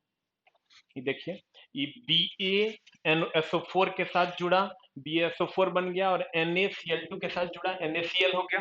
पता चला आंसर की होगा। What is the answer? जल्दी जल्दी कमेंट्स कर। Very good. हम सर आपके कमेंट्स का जवाब नहीं दे पा रहे हैं क्योंकि सर बहुत सारा कमेंट्स बहुत स्पीड में आ रहा है। सर तहे दिल से इसके लिए माफी चाहेंगे, एकदम हाथ जोड़ के सर माफी चाहेंगे। हम सर आपके कमेंट्स का जवाब नहीं दे पा रहे हैं। अब बताइए सर आंसर क्या हो जाएगा? आंसर हो जाएगा दोहरी विस्थापन अभिक्रिया। आंसर आप कहेगा विस्थापन अभिक्रिया, एक हटा। विस्थापन अभिक्रिया दो प्रकार का, एकल विस्थापन और दोहरी विस्थापन। क्योंकि यहाँ एग्जैक्ट होगा, यहाँ लड़का खट से आंसर क्या बना देगा, चला यहाँ खट से आंसर क्या बना देगा लड़का? आंसर कहेगा बाप रे, ई हटा के ई जुटा, विस्थापन अभिक्रिया। गलत हो जाएगा सर। अगर अगर अगर मैं किसी काम को जानता हूं और मेरे पापा उससे अच्छे तरीके से उसी काम को जानते हैं, तो अगर दोनों ऑप्शन अवेलेबल होगा तो एग्जैक्ट आंसर आंसर होगा, एग्जैक्ट ऑप्शन आंसर होगा। यानी पापा बहुत अच्छे से जानते हैं इसलिए पापा आंसर होगा, हम नहीं होंगे। पापा नहीं रहेगा तो हम आंसर होंगे।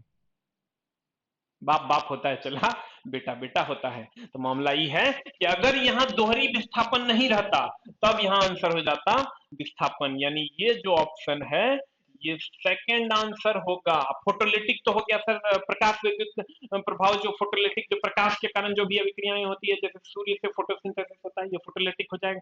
अपघटन का मतलब टूटना। ये वियोजन की अगर हम बात करें तो ये अपघटन भी है। इसी को, अपघटन को हम लिख सकते हैं वियोजन। वियोजन वियोजन वियोजन वियोजन लिख सकते हैं हम। चलो, अपघटन का मतलब वियोजन या टूटना होता है। अब देखो आंसर क्या हो जाएगा, बता।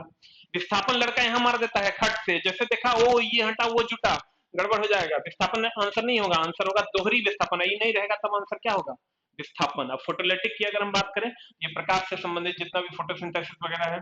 अपघटन का मतलब होता है टूटना या वियोजन, दोनों आंसर हो सकता है। अगर ऑक्सीजन के साथ कहीं पर भी जुटा हुआ ना, कार्बन प्लस ऑक्सीजन, फलना प्लस ऑक्सीजन, चिलना प्लस ऑक्सीजन, ढकेलना प्लस ऑक्सीजन, तो दहन अभिक्रिया हो जाएगी ना। बोलना नहीं चला, दहन बोल तो नहीं पा रहा है, क्या करें, हम भी बहुत स्टेज को मिस करते हैं। चला, तुम लोग को बहुत ज्यादा मिस करते हैं। कोई बात नहीं, ये कोरोना काल एक बार जाएगा, फिर हम लोग मिलेंगे नए जोश नए उत्साह के साथ, और फिर से अपनी जवानी को अपने मुकाम पर ले जाने का एक नया हौसला लेकर फिर से मिलेंगे हम लोग। चला, एकदम टेंशन नहीं लेना। बहुत सारा टेंशन तुम्हारे दिमाग में चल रहा होगा, लेकिन बहुत सारी बातें हैं इस वीडियो में नहीं करेंगे, अगले वीडियो में हम लोग करेंगे। मकान मालिक का रूम रेंट से रिलेटेड बहुत सारा बात होगा। तो चला, टेंशन नहीं लेना है, बुरा वक्त चल रहा है सबके लिए, मैनेज करो, क्या करेगा। तो समझ ही रहा है कि कैसे कैसे मामला है। इस पर हम कोई कमेंट करना वाजिब नहीं समझते हैं, और कमेंट बॉक्स में भी मत लिख देना कि सर मकान मालिक रेंट वगैरह। हम, तुम समझ रहा है, कुछ मकान मालिक छोड़ रहे हैं जो अच्छे हैं, जिनको ईएमआई नहीं देना है वगैरह वगैरह। कुछ मकान मालिक ले रहे हैं, किसी तरह मैनेज कीजिए, उनसे बात कीजिए, और बात करके ही आप इस पर कोई काम कर सकते हैं। जबरदस्ती यहाँ लड़ाई झगड़ा किसी को नहीं करना है। बुरा वक्त है, चल जाएगा, टेंशन नहीं लेना। बात कीजिए सर अपने मकान मालिक से, रिक्वेस्ट कीजिए, देखिए वो क्या करते हैं। और इंसान होंगे तो जरूर पिघल जाएंगे, हैवानों की कमी वैसे है नहीं पटना के मकान मालिकों में। बहुत सारे लोग हैं जो बड़ी हैवानियत पे उतरे हुए हैं, लेकिन उसी में कुछ अच्छे लोग भी हैं जो ईमानदारी से बच्चों पर बहुत ज्यादा मतलब ये कर रहे हैं कि जो दे पाओगे वो दो। जैसे जैसे होगा सर उसको बात करके ही मैनेज कर सकते हैं, कोशिश कीजिए। बहुत अच्छे अच्छे मकान मालिक भी हैं, शायद रिक्वेस्ट करने से मान जाए वो। आते हैं हम लोग सर नेक्स्ट की ओर, अगले क्वेश्चन की ओर। तो शायद ये क्वेश्चन आप समझ गए होंगे। अगला क्वेश्चन आपका क्या है सर? इस अभिक्रिया को सर बैलेंस करना है, दी गई रासायनिक अभिक्रिया को पूर्ण करें। पूर्ण करने मतलब सर इसके बाद क्या होगा? फिर रिएक्शन देखा गे माई की पूछ दल को, गड़बड़ ना चला, कोई गड़बड़ी नहीं। क्वेश्चन देखो ना, ऑप्शन देखो ना, खेल जाओगे इसके साथ। थोड़ा सा मेरे साथ लेकिन टाइम बिताना होगा। CH3CH2OH प्लस 3O2 दे दिया। अब मेरे पास सर मामला क्या है? ये रिएक्शन है, हमको नहीं पता है कि ये क्या है। हम सर अगर बात करें तो हमको नहीं पता है कि ये क्या है, हमको नहीं पता है कि क्या होगा आंसर। ये रिएक्शन हमको दिया हुआ है, यहां पर 3 दिया हुआ है सर, गौर फरमाइएगा, यहां पे हमको 3 दिया हुआ है। देखिए यही रिएक्शन दिया हुआ है। अब हमको ये देखना है कि आंसर क्या क्या दिया हुआ है, तो गौर से देखिए, CO2 प्लस H2O कॉमन है। CO2 H2O, CO2 H2O, CO2 H2O, CO2 H2O common है कि नहीं? चला, सब में है। अब हमको क्या करना होगा कि CO2 H2O प्लस ऊर्जा जो दिया हुआ है वो तो होबे करेगा, ये तीन नहीं है, चला ये ऊर्जा है। अब हमको ये देखना है कि इसको बैलेंस कैसे करेंगे।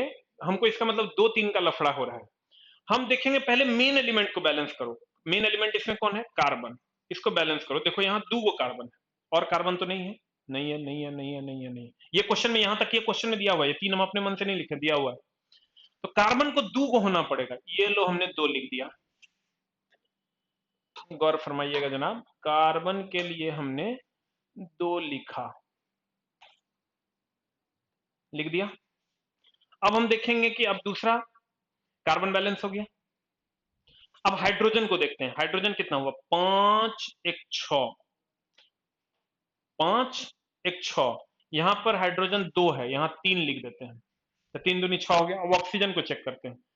एक और तीन दूनी 6 1 7। देखो ऐसे जोड़ेंगे, तीन दूनी ये 6 हो जाएगा, एक 7। देखिए क्या होगा, दो दूनी 4 और तीन, तीन 7 हो गया बैलेंस। आंसर देख लो अब कौन हो जाएगा, कौन सा आंसर हो जाएगा। देखो कौन सा मैच कर रहा है, देखो ये मैच कर रहा है आंसर। अब तुम कहोगे सर मास्टर साहब नहीं समझे, फिर से समझा देते हैं। हमको सर क्वेश्चन में देखना है कि CO2 प्लस H2O प्लस ऊर्जा कॉमन है। हम CO2 प्लस H2O प्लस ऊर्जा लिख दिए। अब हमको मेनली कार्बन को पहले बैलेंस करना होगा। किसको किसको बैलेंस करना होगा? चला, कार्बन को बैलेंस करना होगा। ये लोग कर लिए कार्बन को बैलेंस। यहां कार्बन है एक, यहां कार्बन है दो, तो यहां दो दे दिए। अब हमको हाइड्रोजन को बैलेंस करना होगा। देखो 5 1 6, 5 1 6 गो है, हाइड्रोजन को बैलेंस कर लेंगे। उसके बाद ऑक्सीजन को बैलेंस करना होगा। ऑक्सीजन देखो क्या गो है, एक और तीन दूनी 6, तीन दूनी 6, तीन दूनी 6 1 7। हमको देखते हैं दो दो, दो दूनी 4 और तीन 7 उड़ गया, इसलिए ये आंसर हो जाएगा। आप कहोगे मास्टर साहब कैसे समझेंगे, पहले कार्बन करना है, पहले ऑक्सीजन करना है, पहले हाइड्रोजन करना है? चला, कार्बन मेन एलिमेंट है। हमेशा कोशिश करना जब भी कोई ये आए तुम्हारा रिएक्शन आए कार्बन से संबंधित, तो पहले कार्बन को बैलेंस करो, दूसरा अपने आप बैलेंस हो जाएगा। पहले कार्बन करना, फिर हाइड्रोजन करना, फिर ऑक्सीजन करना, बैलेंस हो जाएगा। अब वैसे हीट एंड ट्रायल करो तो ऐसे भी बैलेंस हो जाएगा। दो तीन ज्यादा 99% इक्वेशन, देखो इसका जुगाड़ बताते हैं हम लोगों को। 99% इक्वेशन में नहीं चला, दो तीन के मामला रहता है। दो तीन रख के ट्राई करो, हीट एंड ट्रायल में रन कर जाएगा। हाँ, और वो छोड़ो नहीं, चला वो नहीं होगा ना, ये ऑप्शन वहां रखना। अब देखना ना कौन बोला ई तो नहीं होगा बैलेंस। यहाँ देखो ना, वो उतना करने का जरूरत तो नहीं था। यहाँ कार्बन है एक, एक दो, एक दूगो कार्बन, दूगो कार्बन केकरा में है? एकरा में है गा दूगो कार्बन? नहीं है। एकरा में है गा दूगो कार्बन? नहीं है। एकरा में है दूगो कार्बन। आंसर। क्या जरूरत है उतना झोल करने? नहीं बुझा? क्वेश्चन देखे ना, तो दूगो कार्बन है क्या इसमें? एक एक दूगो कार्बन है, दूगो कार्बन देख के को मैं आंसर अपने बैलेंस हो जाएगा। दूसरा नॉन ऑफ दी नहीं है, तुम कहेगा हम जान रहे मन में चल रहा होगा मास्टर बा नॉन ऑफ दी रहता था, नॉन ऑफ दी रहता तो चलवा बैलेंस करवे, और ना करवे तो बुरा में जेबे, मामला हो जाए तो गड़बड़ ना। हे भाई, बहुत सारे लोग का कमेंट आ रहा है एनटीपीसी एग्जाम कब होगा? एनटीपीसी एग्जाम होगा, और नहीं होगा तो हवा से चलता हूँ ट्रेन में। एकदम सिंपल सा बात। ग्रुप डी के एग्जाम नहीं होगा सर। सब ग्रुप डी, जितना भी ग्रुप डी में है सर, उसका एग्जाम नहीं होगा। 13 लाख एम्प्लॉय का चेन है सर, सारे लोग रिटायर करेंगे, नहीं होगा एग्जाम तो सर कैसे होगा हमको ही बताइए। जो लोग इस साल रिटायर करने वाले का कोरोना के कारण रोक देगा? तुम बहुत सोच रहा होगा कहीं रोक दिया था सर, ऐसे नहीं होता है। चला, रोकेगा कैसे? आगे इलेक्शन है, बोरा में तो लेके चल जाएंगे हम ही लोग। इसलिए चला, एग्जाम होबे करेगा। कोरोना के कारण डिले हो सकता है, एग्जाम कैंसिल नहीं हो सकता है। इसलिए सर हाथ जोड़ के आपसे, सर आपके मम्मी पापा की तरफ से निवेदन है, पढ़ाई कीजिए सर, मामला गड़बड़ हो जाएगा। कुछ मत सोचिए कौन क्या कर रहा है, वो जाने दीजिए, सारे एग्जाम्स होंगे, आप सर पढ़ाई कीजिए। आते हैं हम लोग अगले क्वेश्चन की ओर। 12 नंबर में, 12 नंबर क्या कर रहा है सर? बेरियम, बेरिलियम मैग्नीशियम के गुण आपस में मिलते हैं, क्यों? हम जैसे देखेंगे बेरिलियम, बेरिलियम, बेरिलियम हो गलो चला Be, मैग्नीशियम हो गलो चला Mg, Be Mg। देखो ककरा में है, तो खट से तोर दिमाग में पीरियोडिक टेबल से खूब क्वेश्चन पूछ रहा है, जाने मन पीरियोडिक टेबल पढ़ना पड़ेगा, न तो मामला गड़बड़ हो जाएगा। Be Mg कहाँ है? Be Mg यहाँ है, Be Mg। तो ये मॉडर्न पीरियोडिक टेबल है। मोस्ले साहब डिजाइन किए थे। मोस्ले साहब कहते थे कि वर्ग में जो भी तत्व है ना उसके गुण समान हैं। आवर्त में जो भी तत्व हैं वर्ग के जो, जैसे इसमें helium, neon, argon, krypton, xenon, radon है, ये सब अक्रिय गैस है, सबके गुण समान है। फ्लोरीन, क्लोरीन, ब्रोमीन, आयोडीन, एस्टेटीन, ये हेलोजन है, इसके गुण समान है। यहाँ आएंगे hydrogen, lithium, sodium, potassium, rubidium, caesium, francium, इसके गुण समान है। इसके BeMg, CaSr, BaRa, इसके गुण समान है। कहता है कि गुण आपस में मिलते हैं, क्यों? क्योंकि दोनों एक के वर्ग का है। वर्ग का है कि वर्ग का है, वर्ग को हम समूह भी कहते हैं। पढ़िए, ये दोनों एक ही आवर्त के हैं? नहीं, ये दोनों एक ही, इसको वर्ग कहते हैं, इसको आवर्त कहते हैं। ये दोनों एक ही वर्ग के हैं, ये दोनों आपस में विकर्ण संबंध दर्शाते हैं? नहीं, ये दोनों एक ही समूह के तत्व हैं। हाँ, समूह एक के समूह के हैं। BMG कौन समूह के? सेकेंड, इसलिए आंसर ये हो जाएगा। ये दोनों समान घनत्व है? नहीं, दोनों अलग अलग तत्व है, तो घनत्व कैसे समान हो? अब कहेगा विकर्ण संबंध कौन कौन दर्शाता है मास्टर साहब? तो विकर्ण संबंध दर्शाता है चेला जी, एगो ई और एगो ई। ई वाला जो मामला है, विकर्ण संबंध दर्शाता है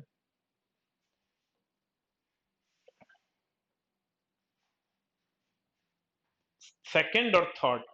कहेगा कौन कौन सा आवर्त विकर्ण संबंध दर्शाता है? तो आप कहिएगा मास्टर साहब ये कैसे किए? तो आप गौर से देखिएगा सर। आप जब गौर से देखिएगा तो ये जो इसके बीच में एक आयत का निर्माण होता है, आप गौर से देखिए। और किसी वर्ग सेकंड और थर्ड के बीच में, और किसी के बीच में खाली जगह है नहीं है, तो आयत कहां से बनेगा? और आयत का निर्माण होता था, इसे से खींच दीजिएगा सर, तो विकर्ण नहीं बन गया। कहेगा कौन कौन तत्व जो है, कौन कौन वर्ग विकर्ण का संबंध दर्शाते हैं? तो कहेंगे सेकंड एंड थर्ड। क्लियर है जनाब? आते हैं नेक्स्ट क्वेश्चन की ओर। अगला क्वेश्चन क्या है सर? अगला क्वेश्चन में जब आप आइएगा, अगला क्वेश्चन में जब आप आइएगा तो पढ़िए सर क्वेश्चन को। कहता निम्न में से कौन सी विधि द्वारा डॉक्टर किसी व्यक्ति के बड़ी आंत के अंदर देख सकता है? अल्ट्रासाउंड, एक्सरे, कोलोनोस्कोपी, इनमें से कोई नहीं। सर देखिए कह रहा है बड़ी आंत के अंदर, गौर फरमाइएगा सर। ये कह रहा है भाई मेरा कि बड़ी आंत के अंदर। सर एक्सरे कभी आंत का हो सकता है क्या? एक्सरे सर हड्डी का होता है, ऑब्स्टेकल का होता है। ऑब्स्टेकल मतलब अवरोध का होता है, हड्डी का होता है। बड़ी आंत में सर हड्डी है, एक्सरे नहीं होगा। ठीक है, अब बच गलो, चलाते ये ऑप्शन गिन लो। अल्ट्रासाउंड, अल्ट्रासाउंड सर किस चीज का होता है? पेट में पथरी है, अल्ट्रासाउंड होता है। पेट में बच्चा है, धिया पुता, अल्ट्रासाउंड हो तो। गर्भ में लिंग का पता करने के लिए अल्ट्रासाउंड होता है। गठिया रोग के उपचार में, गठिया रोग बुझा है, बैठे या उठे तो कहे आगे माई के माई के माई दर्द कर है, दैट इज गठिया रोग। ओकर उपचार के लिए हम लोग उसका उपयोग करते हैं। आ सर चिमनी उमनी ना होता है गांव में, ओकरा में जो कालिक झोलिक लग जाता है, और झाड़ फूक करने के लिए हम लोग सर उसका उपयोग करते हैं। मान लो कि पूरे के पूरे घर में मान लो तो दूध में चीनी मिलाना है, ऐसे से मिला जाता है ना। अब मान लो ये पूरा का पूरा घर है, इतना बड़ा घर में पानी है, एक बोरा चीनी मिलाना है, तो क्या करोगे? बांस लेके ऐसे से हिलाओगे? नहीं हिला सकते, तो उसके लिए की करते हैं? अल्ट्रासाउंड का प्रयोग करते हैं। तो अल्ट्रासाउंड का प्रयोग हम लोग छोटी आंत या बड़ी आंत के अंदर नहीं ले जाते हैं। बड़ी आंत के अंदर क्या होता है? तो कोलोनोस्कोपी। आप कह रहे हैं मास्टर पहली बार सुना है, कहा ये कोलोनोस्कोपी? तो कोलोनोस्कोपी आपके सामने प्रस्तुत है, गौर फरमाइएगा। देखो रे चला, सूतल है, ये चला है, चला सूत गया है। अब सूत गया है, ये एनस है सर। एनस जहां से सर आप मल का त्याग करते हैं, यहां से देखिए ये कैमरा के साथ और कटर के साथ एक पाइप घुसाया जाता है, गौर फरमाइएगा। ये पाइप घुसा, देखो पाइप घुसा घुसा घुसा घुसा घुसा घुसा, देखो पाइप घुसा। अरे अरे पाइप घुस लो रे, रुक रुक रुक रुक रुक रुक। चिल्ला रे चिल्ला।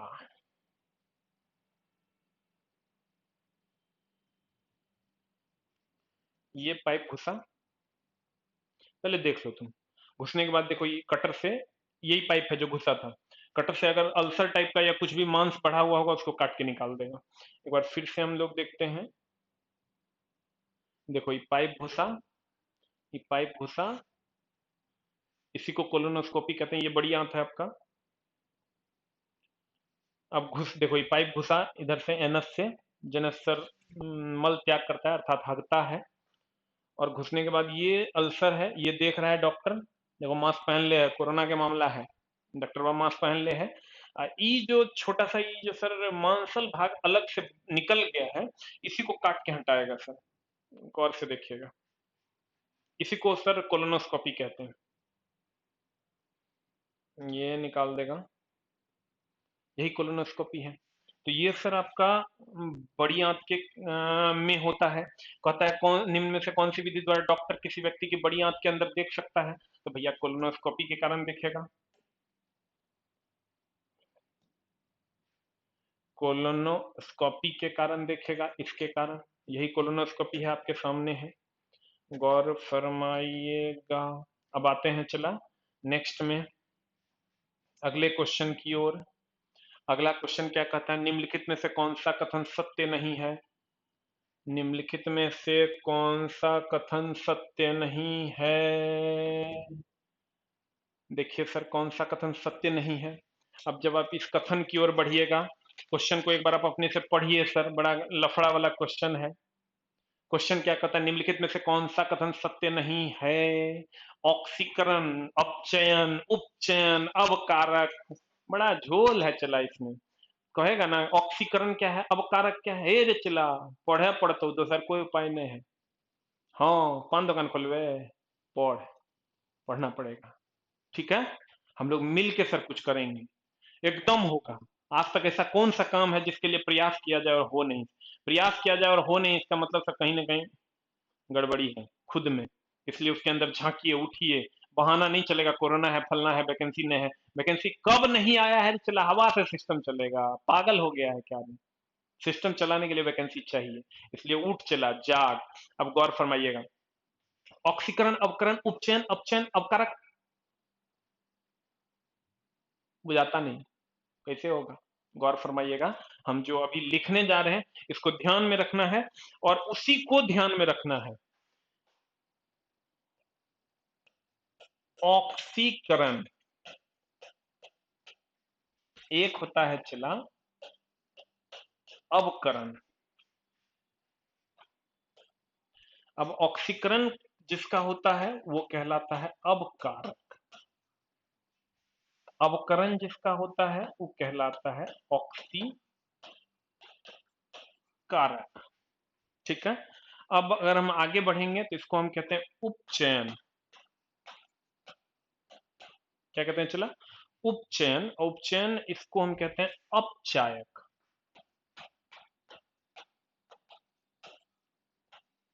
और अगर हम इधर चलते हैं चला, इसको कहते हैं अपचयन,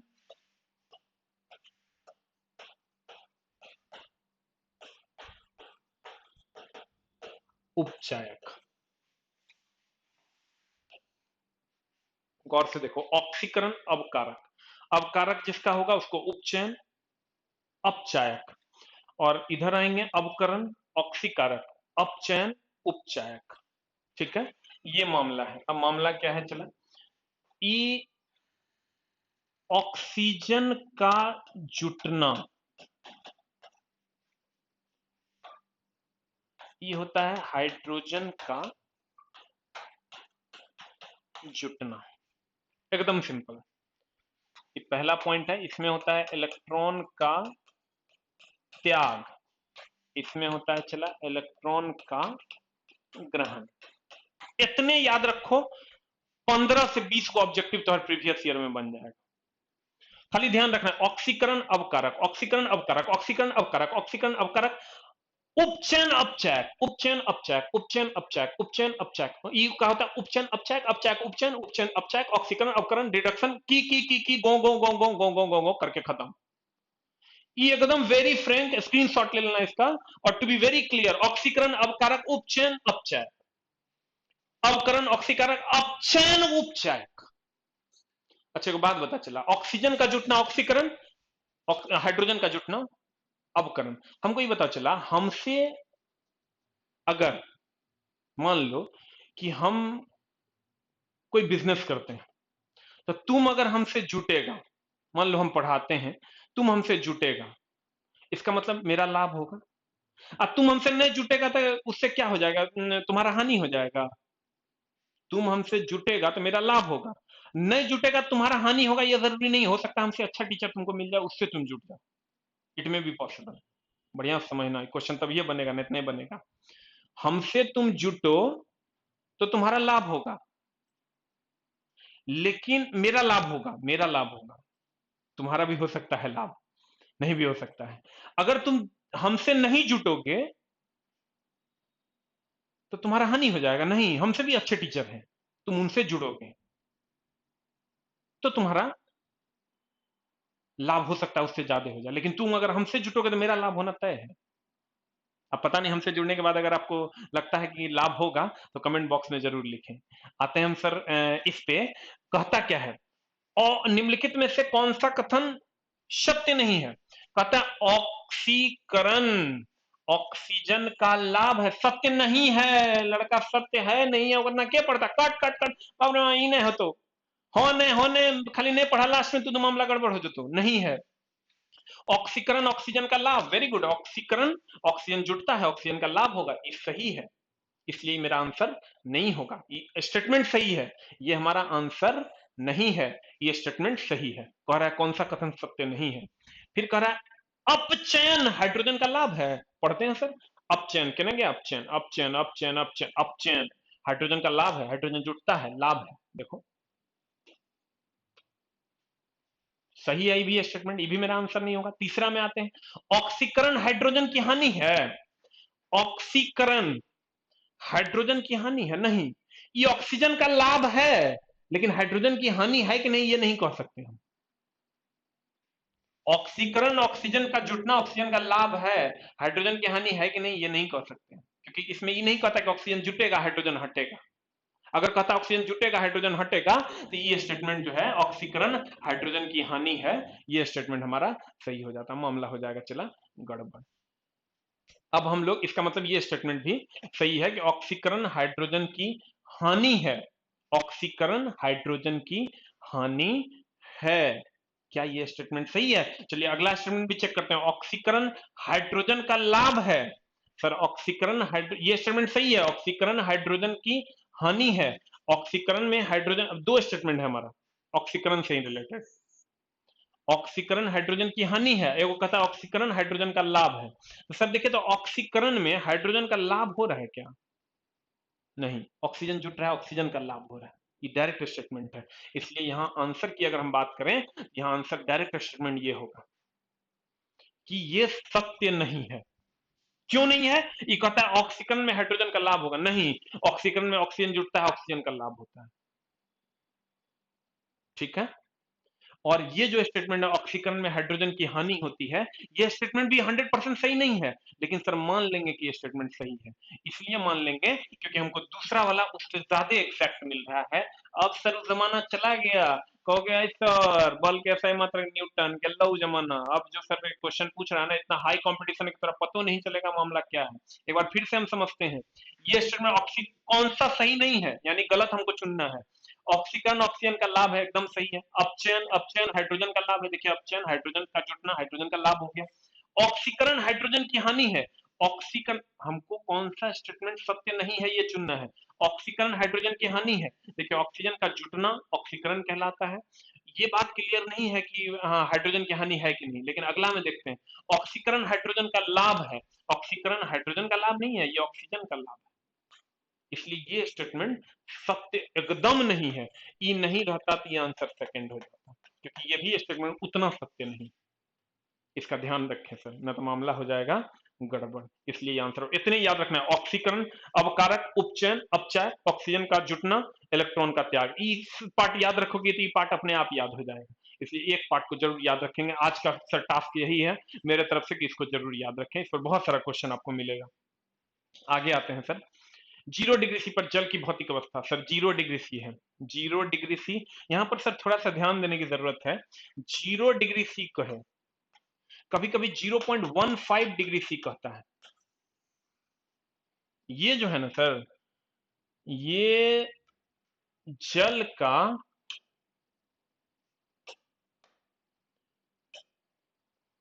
ये जल का त्रिक बिंदु है।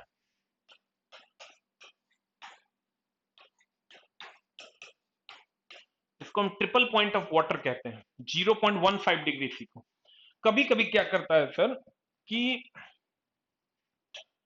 0.15 डिग्री सी जो है और 0 डिग्री सी अगर दोनों ऑप्शन में रहेगा तो ये एग्जैक्ट आंसर होगा, इसका ध्यान रखना है, ये एग्जैक्ट आंसर होगा, ये एग्जैक्ट आंसर होगा अगर ये दोनों रहेगा तो। अगर ये दोनों नहीं ये रहेगा तो इसी को मान लेंगे। 0 डिग्री सी जल का त्रिक बिंदु कहलाता है। अब त्रिक बिंदु क्या है? वह बिंदु जिस पर जल की तीनों अवस्था अपनी अवस्था का परिवर्तन न करे, अर्थात ठोस, द्रव, गैस। जल की मेनली 4 अवस्थाएं होती है पदार्थ की, सॉलिड, लिक्विड, गैस और प्लाज्मा। लेकिन जल की 3 अवस्थाएं होती है, सॉलिड, लिक्विड और गैस। गैस स्टेज में वाष्प हो गया, लिक्विड में सर लिक्विड में हो गया आपका पानी, और सॉलिड में हो गया आपका बर्फ। तो सर ये तीनों अवस्था, जब ये तीनों को आप रख दोगे ना, तो ये तीनों अपनी अवस्था का परिवर्तन नहीं करता है इस तापमान।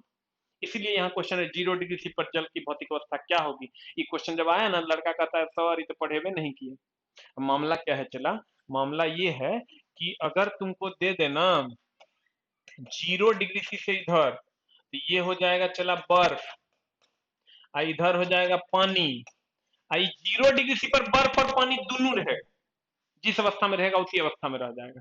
कहता है 0 डिग्री सी पर जल की भौतिक अवस्था क्या होगी, तो 0 डिग्री सी पर भौतिक अवस्था होगी ठोस, द्रव की दोनों। आंसर होगा चला दोनों। ठीक है।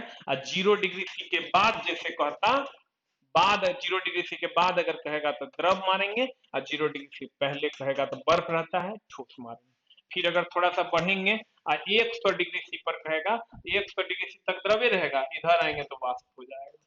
अब फिर 100 पर कहेगा तो द्रव और वाष्प दोनों रहेगा सेम अवस्था में, इसका ध्यान रखना है। तो आंसर हो जाएगा सर दोनों। अब आते हैं सर नेक्स्ट क्वेश्चन की ओर।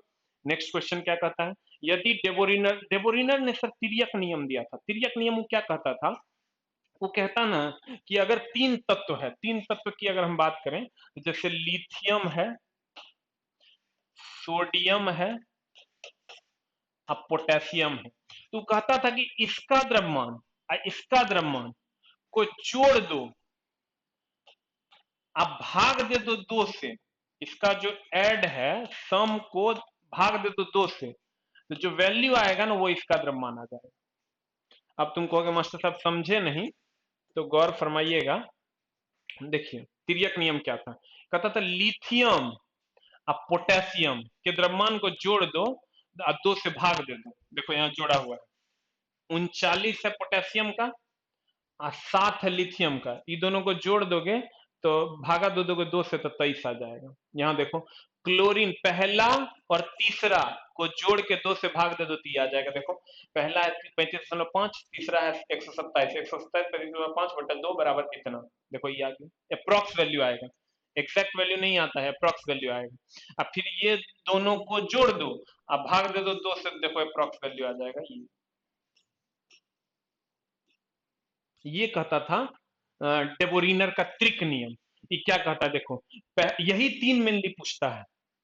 कहेगा अगर पहला तत्व लिथियम है, दूसरा तत्व पोटेशियम है, तो तीसरा क्या होगा, तो ये दोनों को जोड़ लो और 2 से भाग दे दो, देख लो अप्रॉक्स में किसका आता है, तो 23 आ रहा है, इसका मतलब 23 सोडियम का होता है एटॉमिक वेट, ये आंसर हो जाएगा।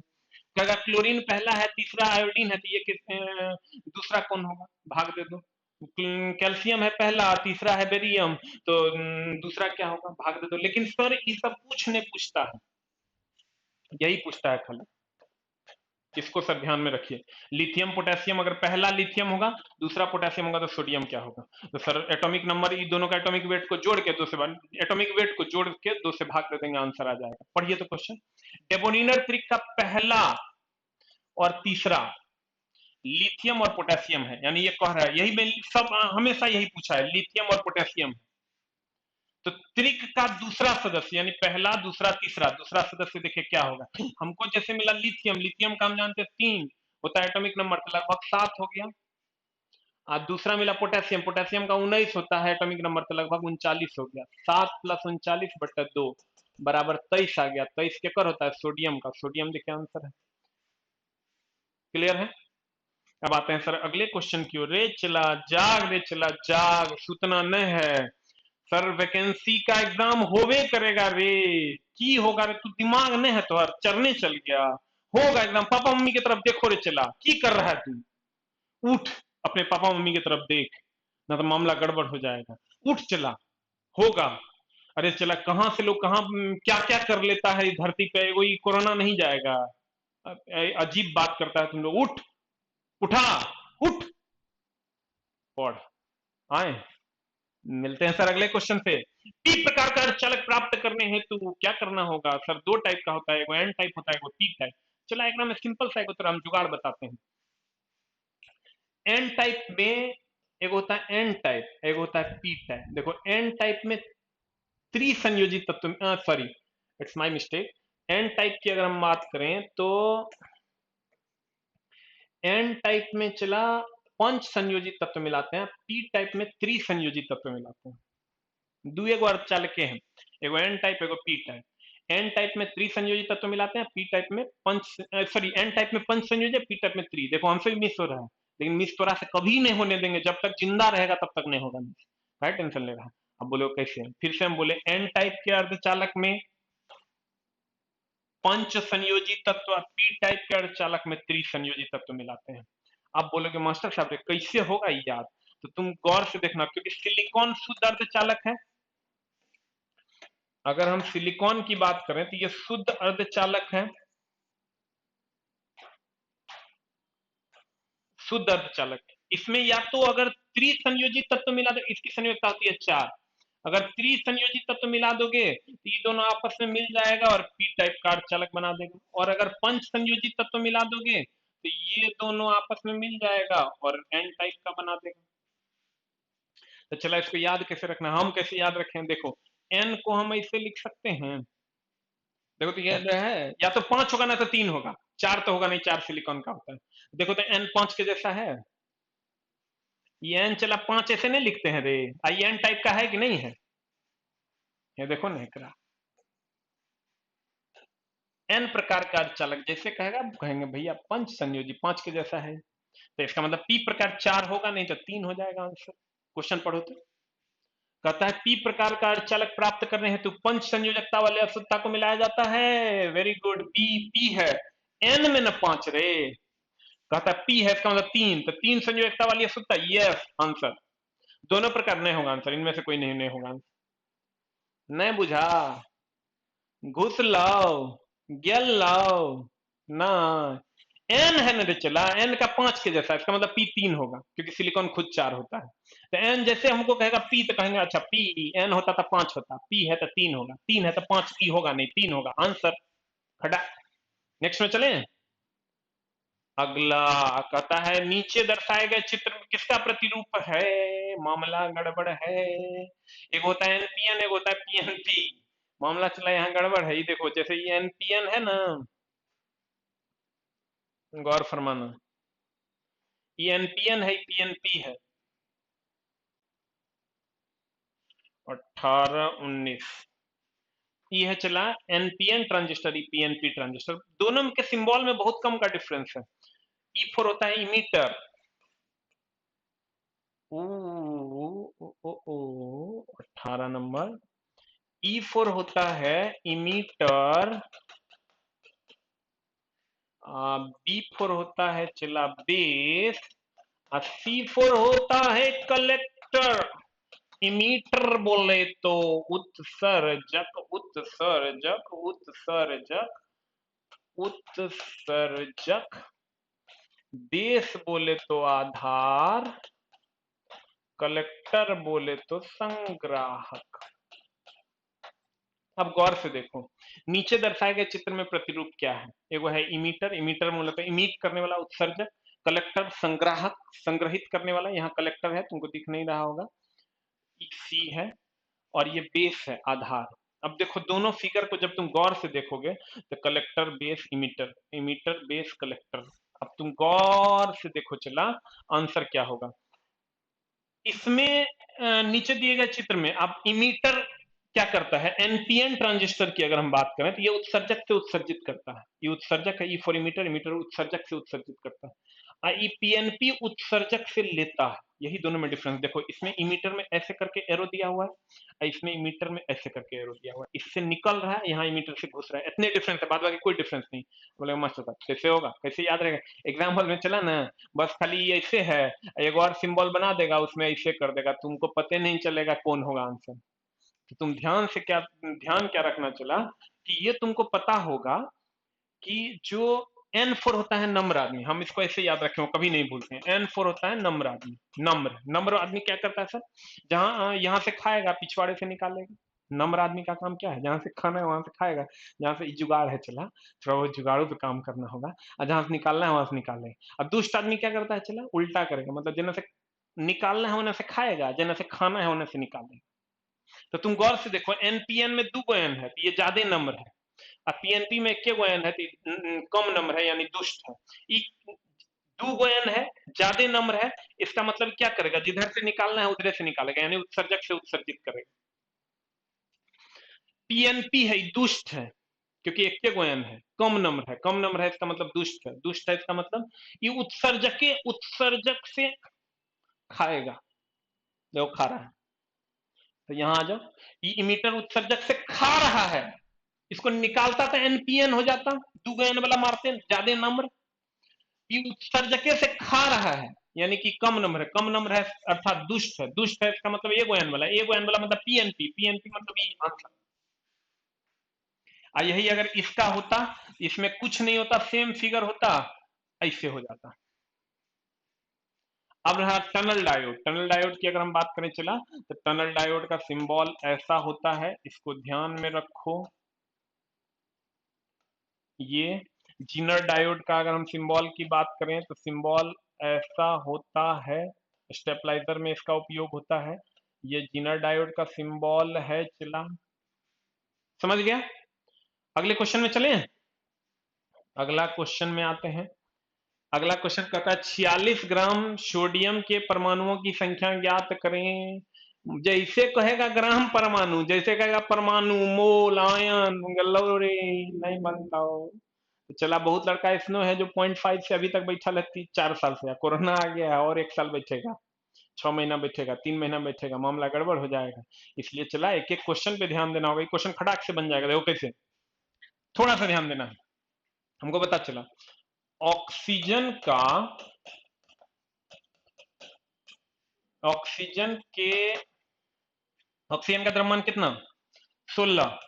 16 ग्राम में 6.022 इंटू 10⁻23 परमाणु, अणु या आयन जो कह दो, परमाणु कहो, अणु कहो, आयन कहो, जो कह दो, तोरे मोन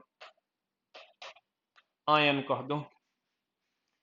तो ऑक्सीजन के 16 ग्राम में इतना, अगर कहेगा सोडियम के तो 16 काहे लिखे सर ऑक्सीजन के? क्योंकि द्रव्यमान होता है 16। सोडियम के, तो सोडियम का होता है कितना? 11 होता है एटॉमिक नंबर, 23 हो गया द्रव्यमान। 23 ग्राम में भी सेम 6.022 इंटू 10⁻23 परमाणु, अणु या आयन जो कह दो। किसी का भी कहता है हाइड्रोजन का, तो हाइड्रोजन का कितना होता है? 1 ग्राम में 6.022 इंटू 10⁻23। यहाँ कह रहा 23 नहीं, कह रहा 46 ग्राम। तो सोडियम के 23 ग्राम में होता है चला 6.022, तो 46 ग्राम में कितना हो जाएगा? 2 गुना 23 दूनी 46, ये भी 2 गुना होगा, 2 गुना 6.022 इंटू 10⁻23। बता की होगा आंसर? गुना कर दो, ये हो जाएगा आंसर। देखो गुना करके इसको जब तुम गुना करोगे तो ये आ जाएगा आंसर। नहीं बुझला? अगर यहाँ कह देता 46 नहीं, 23 नहीं, 11 दूनी 22, 11.5 कह देता ग्राम सोडियम में, हम जानते हैं सोडियम के 23 ग्राम में इतना होता है, तो 11.5 ग्राम में अगर कहता तो यहाँ कहते 11.5, 23 ग्राम में जब इतना, तो 11.5 में कितना? 11.5 में कह देते 6.022 इंटू 10⁻23 या बटा 2 आंसर। बुझला कि ना? 46 और दुगुना कर देता तो इसको हम फिर दुगुना कर देते, 4 गुना कर देता तो 4 गुना कर देते। नहीं बुझा? बुझा? यहीं पर आओ ना, इसी में ऑक्सीजन अगर कह दिया इतना, ऑक्सीजन के 16 ग्राम में इतना होता है, कहता ऑक्सीजन के 64 ग्राम में कितना होगा? यहाँ क्वेश्चन में ई नहीं रहता, 64 ग्राम ऑक्सीजन में परमाणुओं की संख्या। तो हम जानते हैं ऑक्सीजन के 16, क्योंकि ऑक्सीजन 8-16 होता है। तो 16 ग्राम में इतना होता है, तो ऑक्सीजन के 64 ग्राम में, तो 64 ग्राम 16 चौका 64, 4 से गुना कर देते हैं, 6.022 इंटू 10⁻23 आंसर। बुझला रे चला। अगला में चले। द नेक्स्ट वन फिर से समझ लो, ऑक्सीजन के 16 ग्राम में इतना होता है, कहता था 64 ग्राम, तो 4 से गुना कर देते। कहता 32 ग्राम में, तो 2 से यहाँ गुना कर देते। कहता 48 ग्राम में, तो 16 या 48, 3 से यहाँ गुना कर देते, आंसर आ जाता। सोडियम का 23 ग्राम में होता है इतना, तब कहता 46 ग्राम में, तो 2 गुना उतना, आंसर। The next. हाँ चिल्ला रे चिल्ला, कैसे होगा रे चिल्ला। अगर अगर अगर अगर अगर कहता है कौन सा कथन सत्य है? बल आघूर्ण गति बल घूर्णन गति उत्पन्न करता है, बल आघूर्ण रेखीय गति उत्पन्न करता है, बल तथा बल आघूर्ण दोनों घूर्णन गति उत्पन्न करता है, बल रेखीय गति तथा बल आघूर्ण घूर्णन गति। सर गौर फरमाइएगा, इस वीडियो की मदद से आप सर देख पाएंगे। आ, आ, आ, आ, आ, आ,